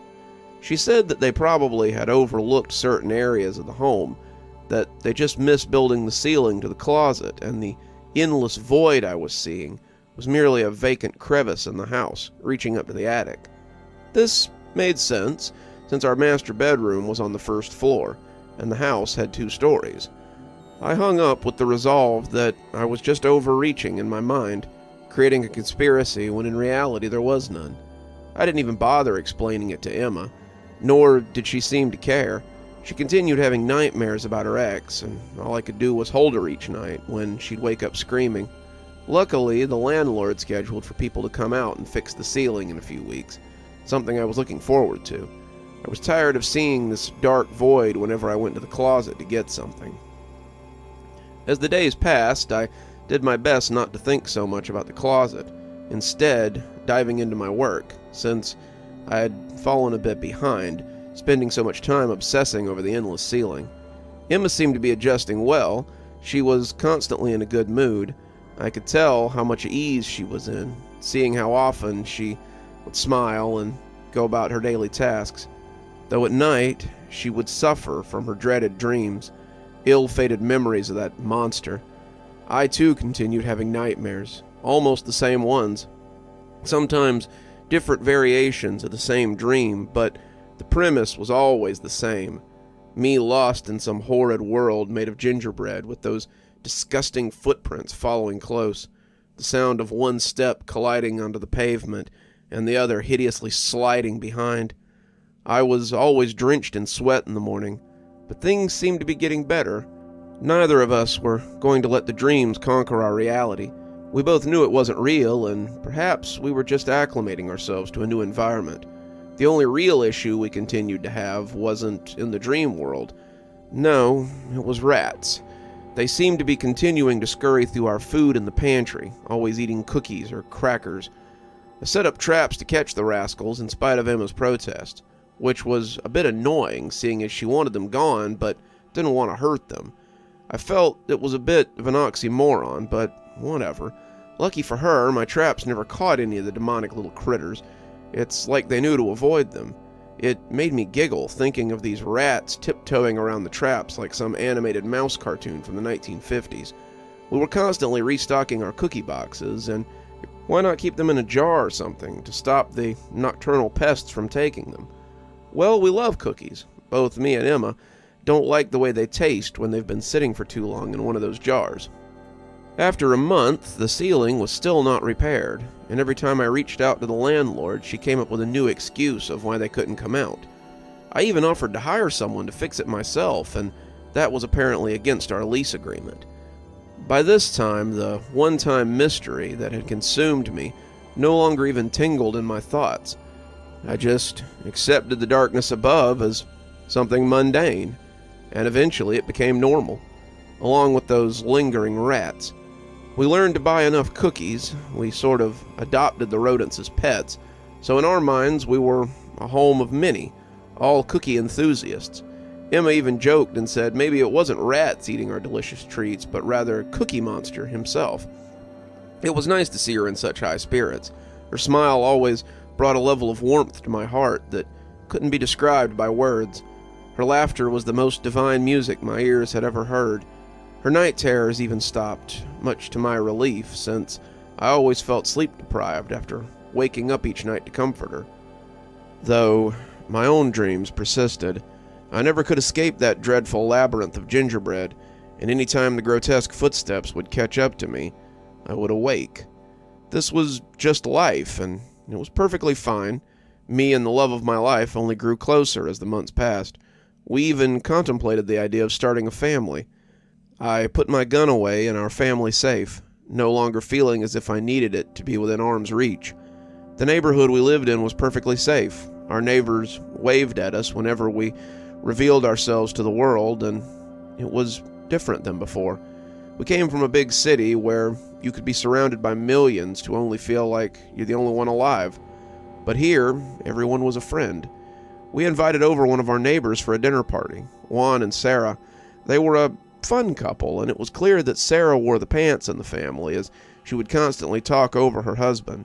No judgment here. A lot of the time Emma would do the same. I asked our new friends about the neighborhood and the crime rate, and they both looked at each other and laughed, telling us that stuff didn't happen around here. They practically implied that this was paradise. Something about their demeanor put me off, almost like they weren't real, reading off of some script as they had rehearsed this many, many times before. Emma seemed to really enjoy their company, so I tried my best not to let it bother me. We continued to drink our wine and talk about a variety of subjects. That's when my girlfriend brought up the idea of us starting a family, and she asked about the local schools. That's when the once confident couple's face froze in what seemed to be apprehension. "You want to have kids?" Sarah asked. Emma nodded, yes, in response as she grabbed onto my hand. I studied the couple's eyes, trying to figure out what was so odd about wanting to start a family. That's when I realized I'd never seen any kids around here. Or, even more bewildering, I'd never seen any pets. Like dogs or cats or anything. Actually, now that I think about it, I don't see any pets or kids around here, I said. The couple seemed to be getting more flustered as I brought up the simple observation. It's against the HOA, Juan told me. I didn't understand. What HOA? I don't remember the landlord telling me anything about an HOA, and why would they be against pets or even kids? Wait, HOA? They don't allow kids? Before I could finish my question, Sarah had interjected. "I have such a sweet tooth. Do you have any desserts?" "Sure, I think we have some cookies, unless the Cookie Monster ate them already," Emma said playfully, as she got up to look for something sweet for our neighbors. "Cookie Monster?" Juan asked, befuddled. I explained to them about the rats we had and how they were always rifling through our pantry, mainly eating our cookies. The couple didn't seem surprised to hear this, almost as if they had the same problem. Everything just seemed off. The conversation, the HOA, the closet, the rats. Something wasn't right, and I could feel the conspiracy side of me emerging like a bear awakening from hibernation. I think my neighbors could tell how inquisitive I'd become, because it was written all over their faces, or maybe it was the questions I'd been asking thus far. But as Emma searched for something to serve them, they excused themselves and said they had to leave. I escorted them to the door and bid them farewell for the night, asking one final question about the closet. "Our closet's like that too.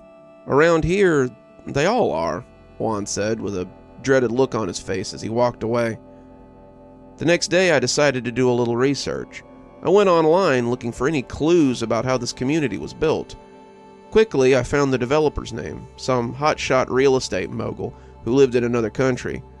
I didn't see anything out of the ordinary, though. There were plenty of conspiracy theories about the developer. Apparently his family was heavily invested into the occult, something about the lunar worship and how they congregated into cities to pledge their loyalty to their god. I don't know, it all sounded silly. Eventually the family went into buying up real estate and developing land. Now they're considered to be philanthropists. I turned my attention to our community's webpage, searching for any mention about an HOA. Like my neighbor Juan said, we did have one, and there were guidelines, but nothing specific about kids or pets. It was mainly things about following city ordinances and keeping the neighborhood clean, though there was something about pest control and how crucial it was. I let out a slight chuckle underneath my breath, thinking about the rats that had infested my home. After a few hours of searching, I got a little bored. I don't know why, but I was nostalgic for old times, old friends, and my old life. Honestly, I hadn't spoken to my parents since I left my old city, so I decided to log into one of the old social media accounts I had. I know, I didn't delete all of them. I told Emma I did, but how can you erase half your life? Either way, I looked through old photos. I even reached out to some of my old friends. They all told me virtually the same thing. They thought I was dead. I think I was driving myself crazy, connecting dots that weren't really there, and the consistent dreams didn't help. I guess I just needed to feel normal again. After catching up with several people, I decided to permanently delete my account. After all, Emma was the only person I needed. That night, I was asleep as soon as my head hit the pillow. And, like always, I was lost in the gingerbread maze. By this point, I had control over my anxiety, but even more remarkably, I was fully aware that it was a dream. I guess I was having a lucid dream. It felt amazing to have all the panic and fear I'd been experiencing for the last few months just blow away. Now, I was the one in control. I punched through the walls as if they were made of paper, fragments of gingerbread crumbling to the floor. I needed to know how to escape this place. I needed to know why I was here. That's when I heard the sound, the all-too-familiar sound of footsteps. Thud, scrape, thud, scrape, thud, scrape.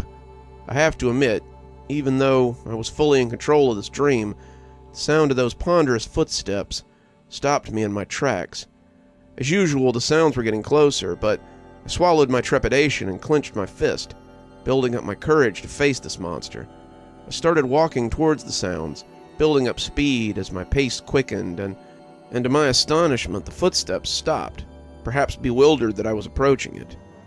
But that's when another sound started, one I had never noticed before. It was like insects crawling over everything, the sound of slush and slime bombarding into one another.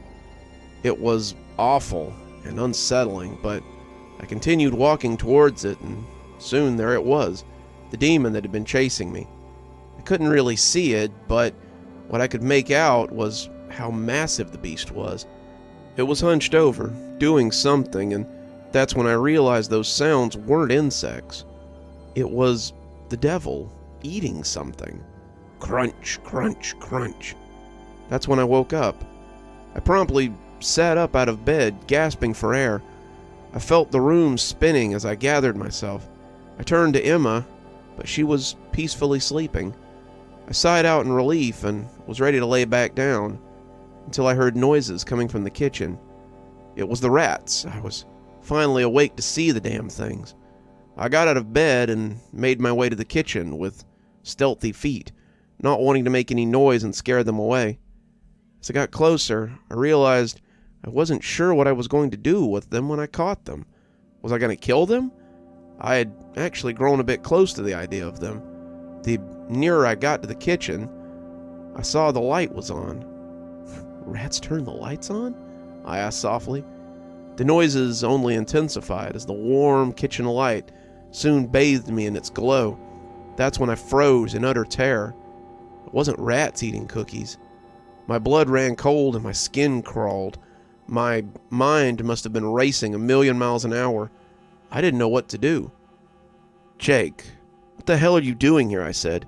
It was Emma's ex-boyfriend standing in my kitchen, eating cookies, grotesquely chewing while gnashing his sinister teeth. "It's been you all this time?" I asked. Still, he continued to eat, but the look he gave me was pure uncertainty. I realized he had a gun. It lay next to him on the floor while he used the other hand to continuously devour our cookies.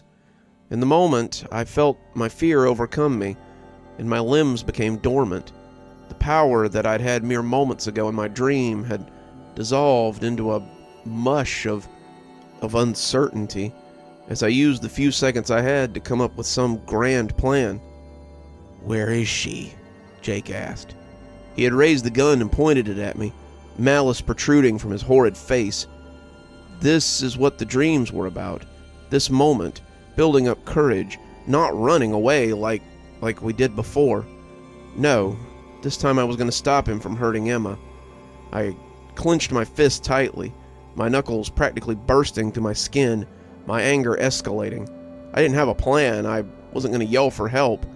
No, I was going to kill him. I flung at the intruder, thrusting all my weight into him, and as I did my best wrestling move, I got the gun away. His grunts simmered in the air as I groaned from exhaustion, and soon we were shouting. We both struggled for control over the firearm as I gained ground. Soon the gun was pointed at the ceiling. I almost had it. I felt myself overpowering him. I was going to win this battle, and I awoke to the sound of struggling. I could hear the faint moans of Emma's sweet voice, terrified. As I came to, I could feel myself tied to a chair. My mouth gagged. I could feel blood trickling down the side of my head as I studied the ringing parameters of my ears. As the haze of cloudiness enveloped my view, I could see Jake on top of Emma. He had her pinned down on the bed. The sick bastard brought me into the bedroom to witness whatever this was. I tried to scream for help. I did my best to squirm around and break my restraints, but it was useless. This was going to happen. All I could do was cry in defeat. That's when, from the corner of my eye, I saw something moving. It was coming from the closet, the endless closet. Some liquid black substance poured out in a slush-like state. I could hear the slimy blob beginning to slide across the bedroom floor. Thud, scrape, thud, scrape, thud, scrape. But Jake was too occupied to hear it. The blob of goo approached closer behind Jake, and then it began to expand, like a sculptor's clay, forming into a statue. I could see the thing grow. It raised to the ceiling. I could make out a horrifying face within the goo, two massive arms that protruded from the dark substance. Emma looked up and could see the creature's form. She stopped moving from pure bewilderment. This caught Jake's attention. He slowly turned his head and looked up at the being. I could see how terrified he was. He reached for his gun, but it was too late. The beast swallowed up Jake in mere seconds. He was absorbed into the blob. He screamed for help, but it only lasted a few seconds. When the creature fell back into its original form, it retracted back to the closet. Both Emma and I were utterly befuddled. It took several minutes for Emma to even acknowledge me. Then she rushed to my aid. No words were spoken. We just stared at each other, horrified. We knew what we had to do, and that was, we had to get the hell out of here.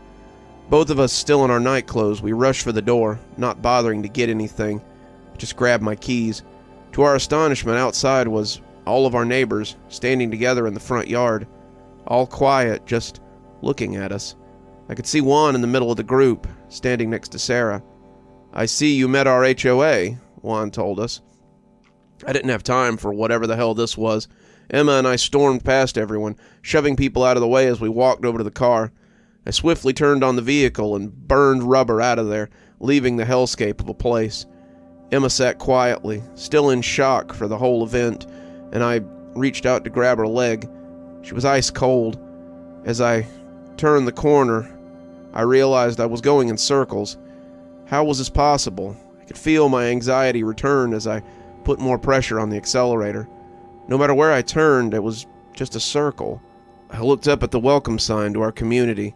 I had hoped it would signal some kind of exit, but no matter how much I drove, it remained the same distance. We've been driving for hours. It seems like we're stuck here, nowhere to go. Perhaps the HOA has to give us permission to leave. I finally parked by the side of the road, exhausted, dried blood encapsulating my wound.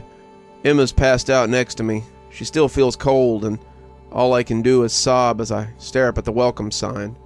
Welcome to Ginger Hills.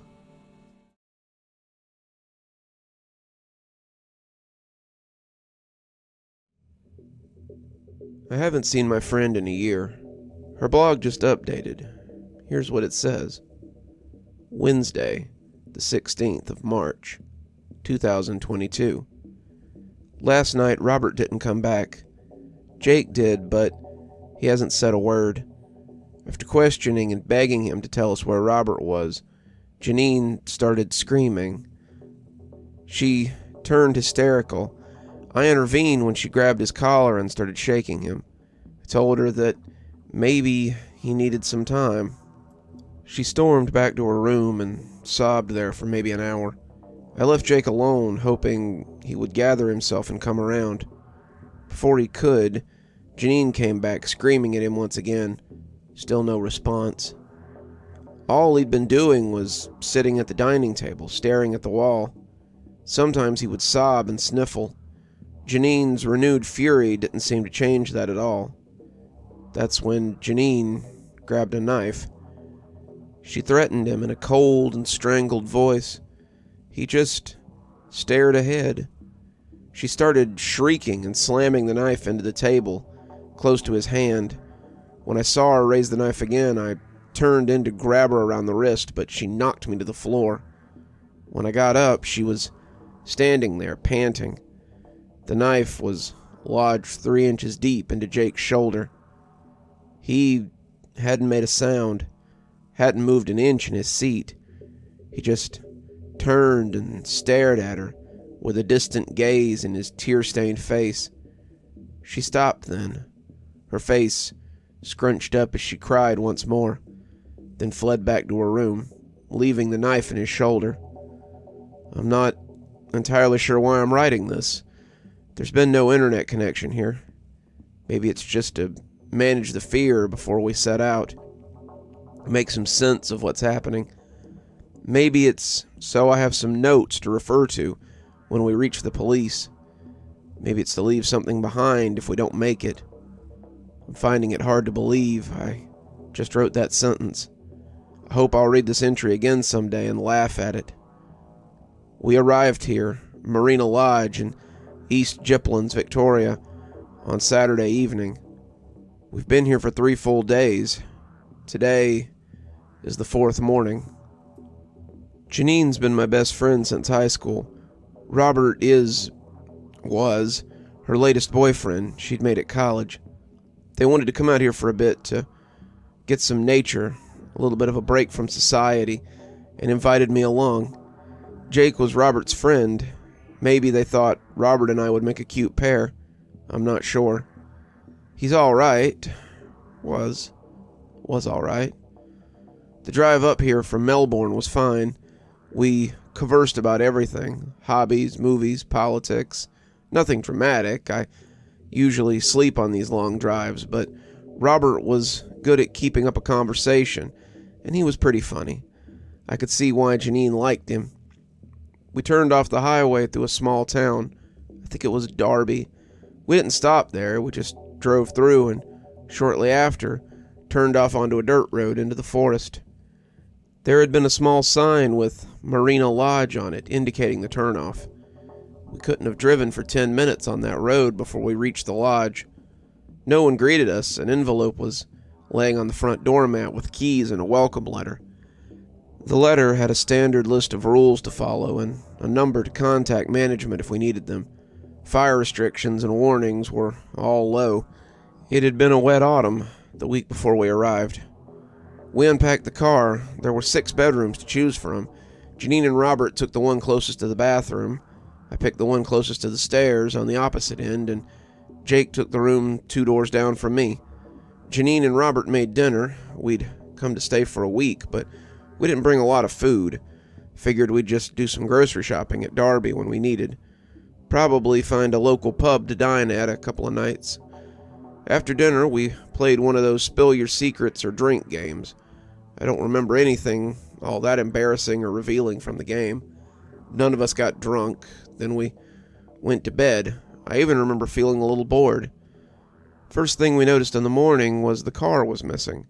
Stolen, we thought, but none of us had heard anything during the night, and our bedrooms overlooked where we'd parked. Then we noticed we had no reception. Well, I had noticed that the previous evening before we went to bed, but it truly became significant when we wanted to call the police or the lodge's management. There was also no phone in the lodge. There was just a socket for where it would have been. None of us had noticed the lack of phone the evening before. Despite the car having gone missing, Jake stayed positive. Look at the whole thing as an adventure. We all took point from him and tried our best to look forward. The boys decided they would walk over to Darby to call for help. They didn't take much with them, some bottles of water, and they headed off, and as they rounded the corner of the dirt road, I could hear Jake and Robert talking jovially. They didn't come back for hours. I'm not sure exactly how long. Not long after Jake and Robert had left, Janine and I realized both of our phones had the times frozen at 2:57 a.m.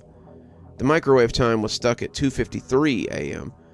It was unsettling, but we didn't make a big deal of fuss about it. I thought phones were synchronized to satellite time or something. The boys must have left around 8. The sun had just dipped below the trees when they came back. Janine rushed up to hug Robert. He hugged her back, but he wasn't smiling or laughing anymore. Jake kept looking back at the road. The road doesn't end, the boys tell us. We asked them what they meant. They repeated themselves. We asked if it was possible they missed a turn somewhere. They said they walked for hours. They weren't sure how long their phone clocks had been stuck at 2:57 a.m., though. But they judged from the shadows of the trees that it was around midday when they started to think the road had been going for too long.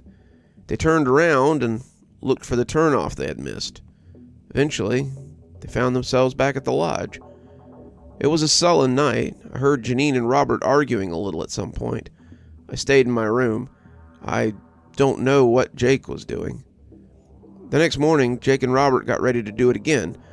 What else could they do? They figured they simply must have missed a turnoff, or perhaps were disoriented by their inability to tell time. They had maybe given up too soon. Janine and I wondered whether we should follow them, but Jake asked us to stay. He made some weak excuses. I can't even remember what they were. Now when I think about it, I think none of us really wanted to believe what had happened the day before. It must have been just an unlucky chance. Robert assured us that they would find the main road and everything would be fine by evening. But it wasn't. They came back just before nightfall. They looked really confused, really scared. Janine looked like she was about to burst into tears as Robert shook his head, his face pale. We barely said a word to each other that evening. There wasn't much food remaining for dinner. Even though I had no appetite, that was a little alarming. I wanted to ask questions, but the boys looked so despondent that I couldn't bring myself to. I'm not sure if Janine spoke to Robert about what had happened that day. I had such a knot in my stomach that I stayed in one of the toilets the whole evening. It was then that I noticed the silence. There was no wind, no animals, not even insect noises. Just the hum of the electric lights. I didn't sleep well that night. The next day, the boys did not seem prepared to go out at all. Jake was sitting on the stairs outside, just staring at the dirt road again. Robert looked like he was nursing a headache at the dining room table. I had been trying to find a signal all around the lodge, but there was none. As I walked past Robert at some point, he told me there isn't any. I stopped and asked him to clarify. There wasn't any signal the whole length of the road they had walked. They had even climbed a tree to spy the surroundings. Nothing. No radio towers, no water towers, no power lines, not even a plume of smoke. Just endless dirt path, slowly winding its way through the trees. Janine appeared then. She looked ready to go. So was I, but for some reason, the boys were able to stop us once more. Third time's the charm, and just give us a chance to redeem ourselves, they said. Robert even managed to smile. Off they went then, backpacks on like they were going on a relaxing hike. We should have gone with them. How stupid were we? It must have been almost noon when they left. As we waited, I noticed the microwave clock was no longer showing. The power had cut out. Janine and I wandered around the lodge trying to understand why, and discovered the lodge ran on a generator around the back. It had run out of fuel. Evening crawled close. It was only then we decided we'd had enough. Janine and I decided that we would go after them. We'd just stepped out onto the dirt path when we saw him coming back. Jake, all by himself. We ran up to him, calling out. There was clearly something wrong. He was pale and breathing heavy. His lips were dry and splitting. His clothes were dusty and mud-spattered. He wouldn't look at us. We asked repeatedly about Robert, but he wouldn't answer. He just kept stumbling resolutely to the lodge. He got himself a glass of water, gulped it down, and collapsed in a dining room chair. Then he just stared at the wall, as long shadows crept across it. Janine was beside herself. I don't blame her. I was frustrated too. He wouldn't answer us. He just stared straight ahead. The incident with the knife happened in the last moments of twilight. I gently pulled the knife out of Jake's shoulder. I remembered from first aid training that you weren't supposed to pull the knife out until you were in a place where the bleeding could be controlled. But I didn't think any ambulance was coming. I found a tea towel and placed it on his shoulder, then took his hand and pressed it against it. He didn't resist me. He just stared at me blankly. I let him be and went to my room. Night fell, and I've never felt so suffocated by darkness and silence. I must have fallen asleep just a little at some point. It was hard to tell whether my eyes were open or not, but I could hear Janine sobbing. Slow, agonizingly slow. I felt my way out of my room. I followed the wall to Janine's room, guided by her crying.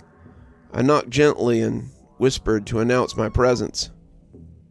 We found each other and held each other tightly. She cried properly on me then. I think I was doing the same. That helped us find some resilience. We used our phone lights, whose battery had become very precious, to make our way down to the kitchen. Jake wasn't sitting there any longer. We didn't say anything about it to each other. We tried on the stove, and to our relief, there was still gas, so it lit up. The blue flame didn't light much, but it was better than the void. There was a fire pit outside. Opening the front door gave me a moment of vertigo. The vastness of the night made me imagine for a moment that we stood at the edge of a precipice over an endless chasm. In the stale, cold air, the abyss felt never-ending. We decided to once more use our phones to navigate. We found a stick in the pit, lit up the stove, and then went back to the fire pit. I was very grateful for Janine's campfire skills, as she soon had a decent fire going. We shared a blanket, sitting along a log near the fire. I was about to drift back to sleep when Janine mumbled something. "What is it?" "Stars. There's no stars," she said. I looked up. "Just an ocean of endless black. A cloud cover," I said aloud. She nodded. I think she was trying to believe me. I think I was trying to believe myself. I woke up this morning at the crack of dawn, the faintest gray in the east. My body was tired, but a surge of adrenaline took me. Janine was still asleep.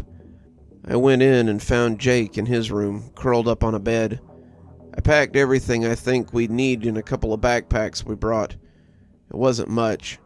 I ruefully remembered there had been a torch in Robert's car, but there's not much point in that thought now. I'm writing this just waiting for the others to get up. We're getting out of here, all three of us. I hope my next update will be written somewhere far, far from here.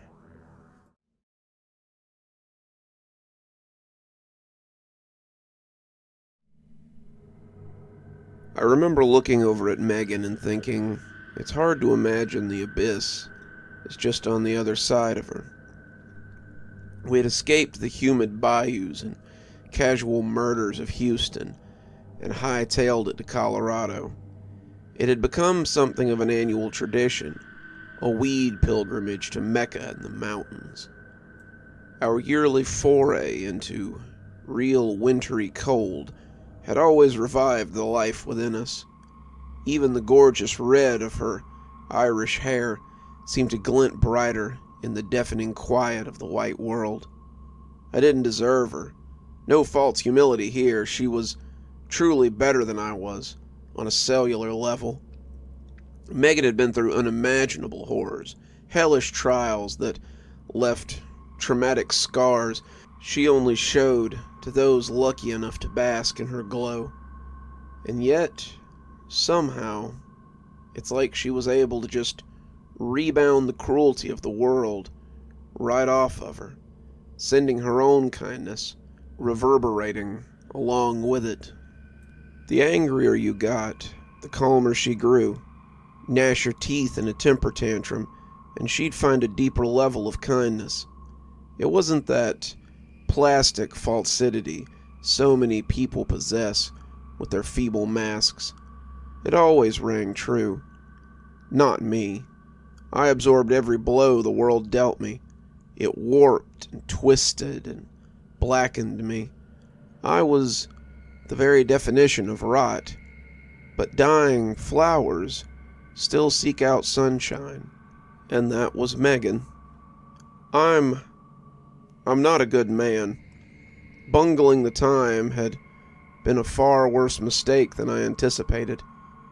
I was winding my crappy Chevy in a constant circle, forever rising on the mountain in the pitch black as the snow cloaked the poor excuse for a road.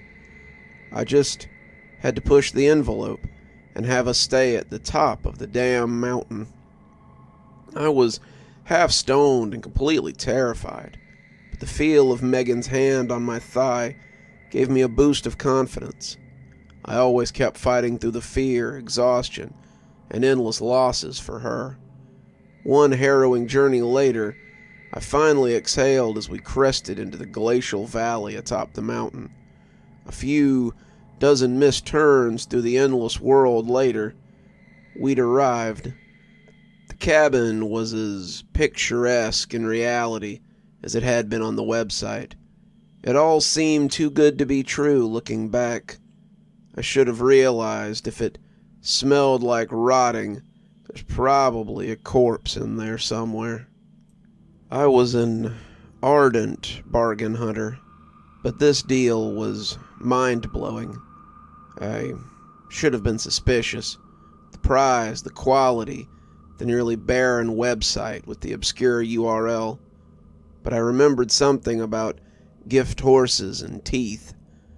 What they don't tell you is to watch for the horse flipping the script and kicking you in the teeth. The idyllic scene laid out before us would have sent Robert Frost to his pen, and I had sneakily stocked up on a surprise for Megan at our last grocery stop. I was going to surprise her with my famous potato salad. I love to cook for her, but really any surprise would do, like springing this trip on her. I always had a surprise for her, for better or worse. Megan squealed at the prospect. After noshing on the gluttonous snack for half an hour, we shared a blunt and put on some ancient country as we danced slowly, alone in the world. Or so we believed. The first crash against the cabin door made me regret being the only Texan to never carry a gun. It was like thunder had hopped on the back of a linebacker and rocketed into the door. The hinges squealed, the small cabin shook, as if rightfully afraid. I was at the window while Megan ducked behind the bed. I saw the covered porch, the clearing for parking, maybe 20 yards along, and the tree line. The dark and the cold corner swallows the world whole and spits it back out without any real light. I felt truly blind. Still, there was no movement. I turned to Megan just as our eyes caught in mutual confusion. A second smash rocketed against the door, sending small splinters flying. Megan screamed, and that was enough for me. I charged out the door blindly, a moron in love. I screamed some jumble of obscenities, threats, nonsense, an amalgam of fear and anger, emotional stepsisters with an unhealthy attachment. I let myself feel my heavy breath slow, each exhale sending white waves dancing through the air. My right hand slowly unclenched, and the blood drained from my knuckles. Then I saw it. Out of the woods, slowly trotting, was what I thought was a massive wild dog. Terror and logic are not great bunkmates. As it approached, I realized it was a male fox. I had caught a few nighttime drunken glimpses of tiny red foxes in West Texas when I was in college, but they were no bigger than an overfed house cat. This creature towered like a sinister cat and golden dog had been smashed together by some inebriate pagan god of old.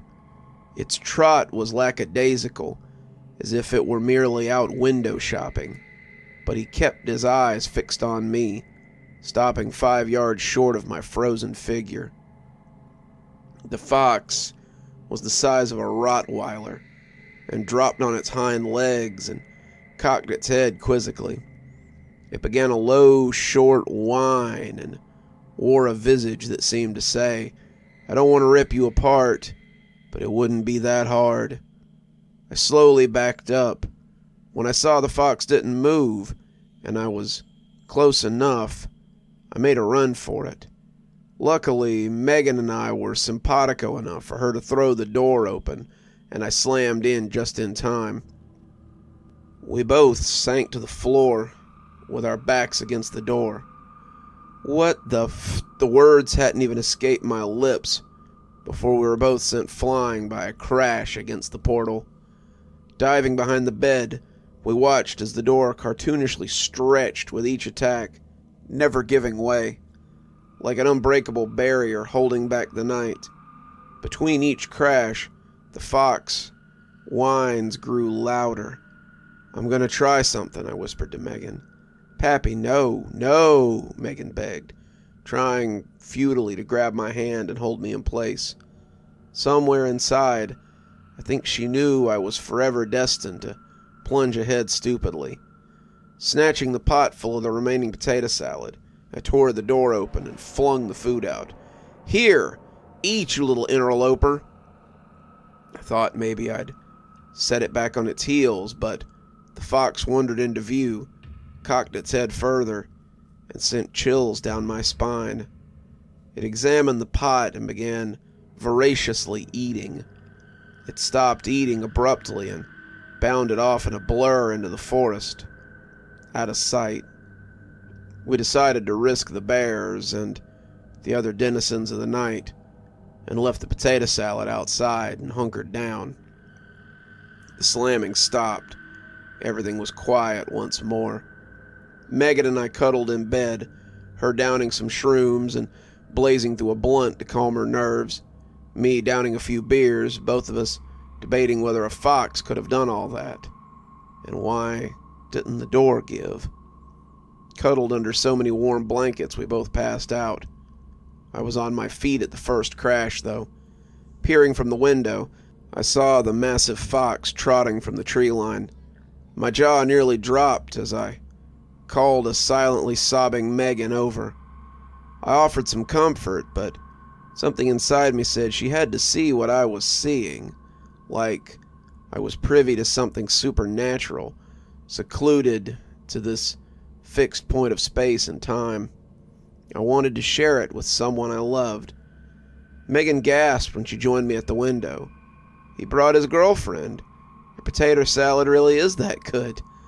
There were a few giggles among the tears and sobs.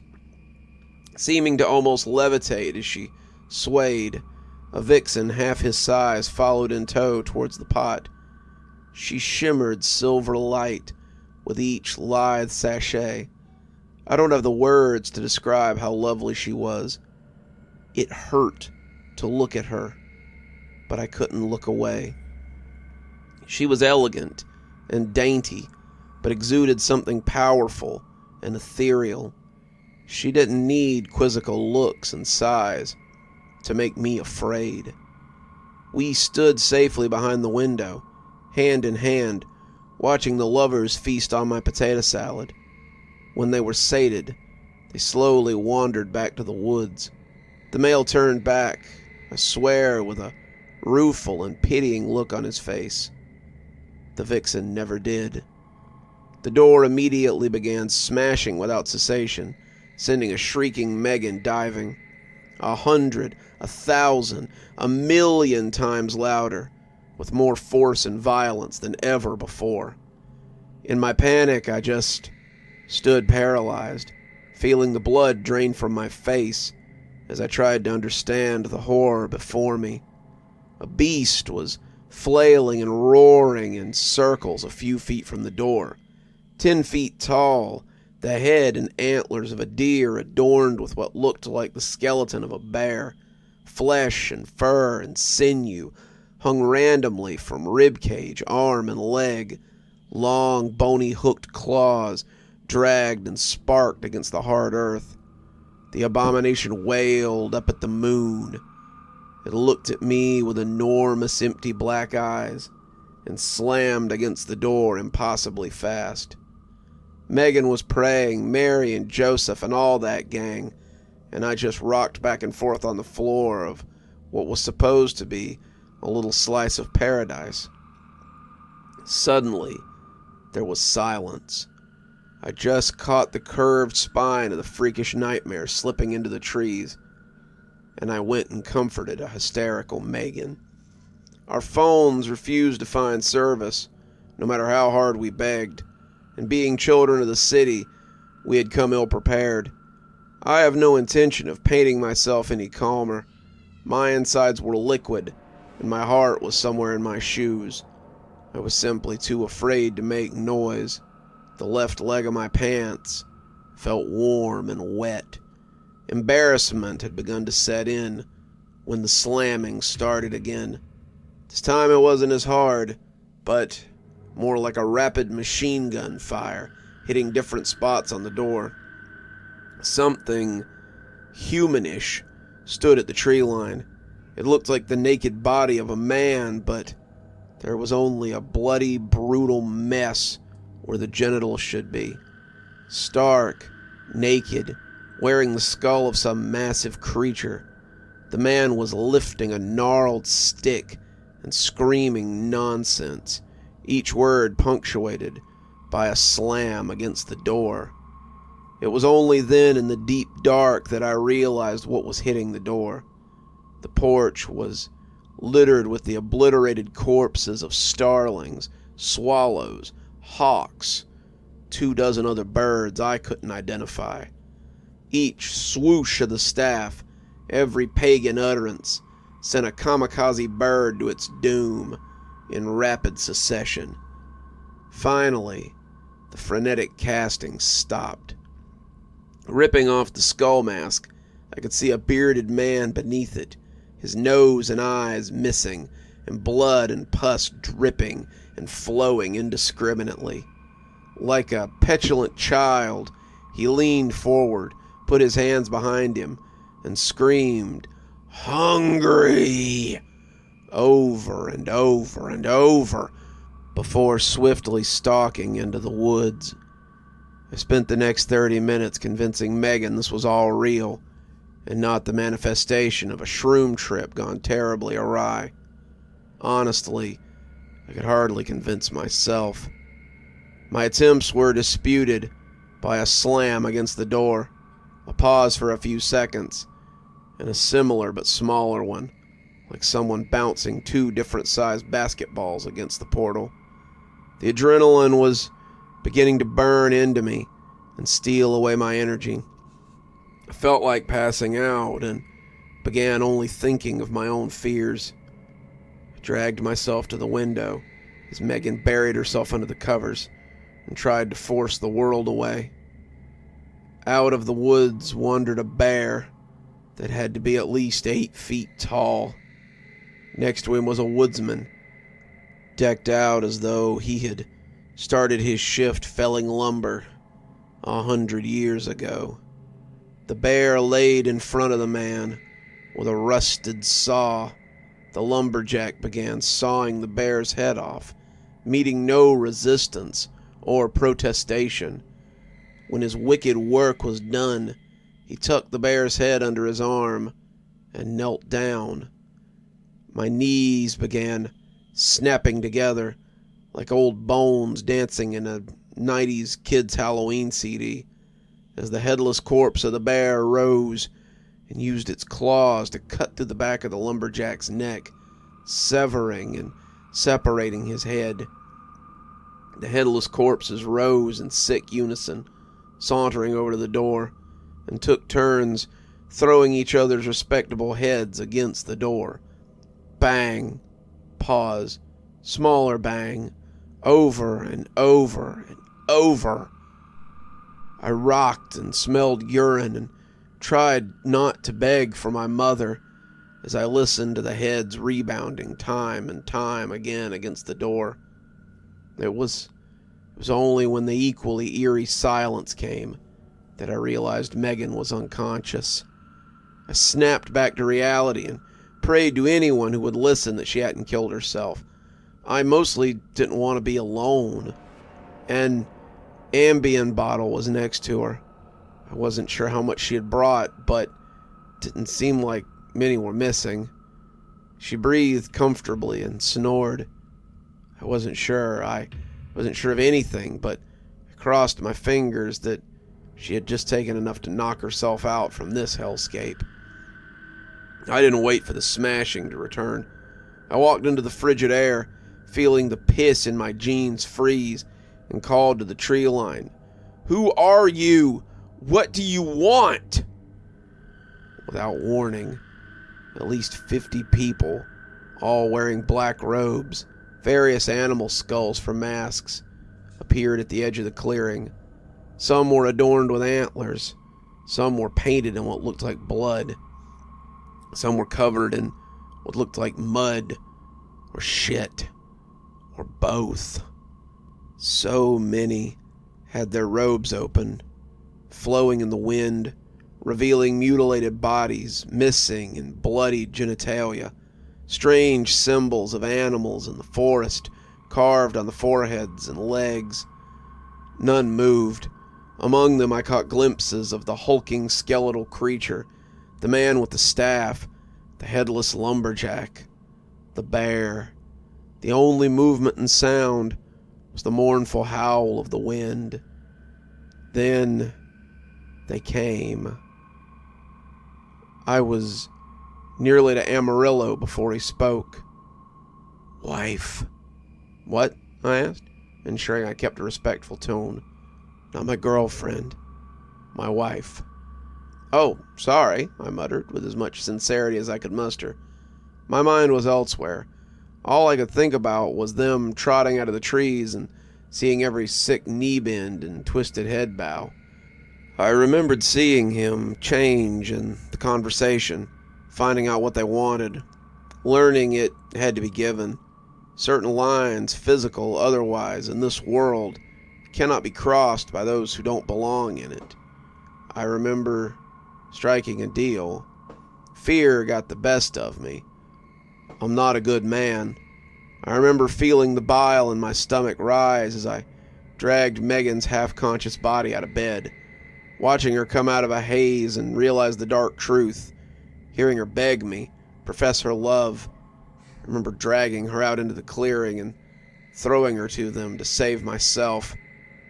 I remember watching her body fall and hearing her screams grow quieter as he dragged her deep into the woods, with the whole lot of freaks following behind. What I remember most was the vixen and I being alone, watching a smile grow across her maw, watching her bare teeth and lick them before bounding off into the forest, off to find her acolytes. I got in the car and waited for my dark passenger. "Thanks for your help, Pappy. We needed to set up elsewhere, to expand and grow our special little family, and you've been a peach. We'll have to fetch, as I said, my wife, after she feasts, of course. She needs a new body to inhabit before she travels, one given willingly by a lover. I got mine. Time for my queens." The fox, who was no longer a fox, sighed with contentment. "Oh, by the way, she truly did love your potato salad. Top notch. But I suspect she will prefer your Megan."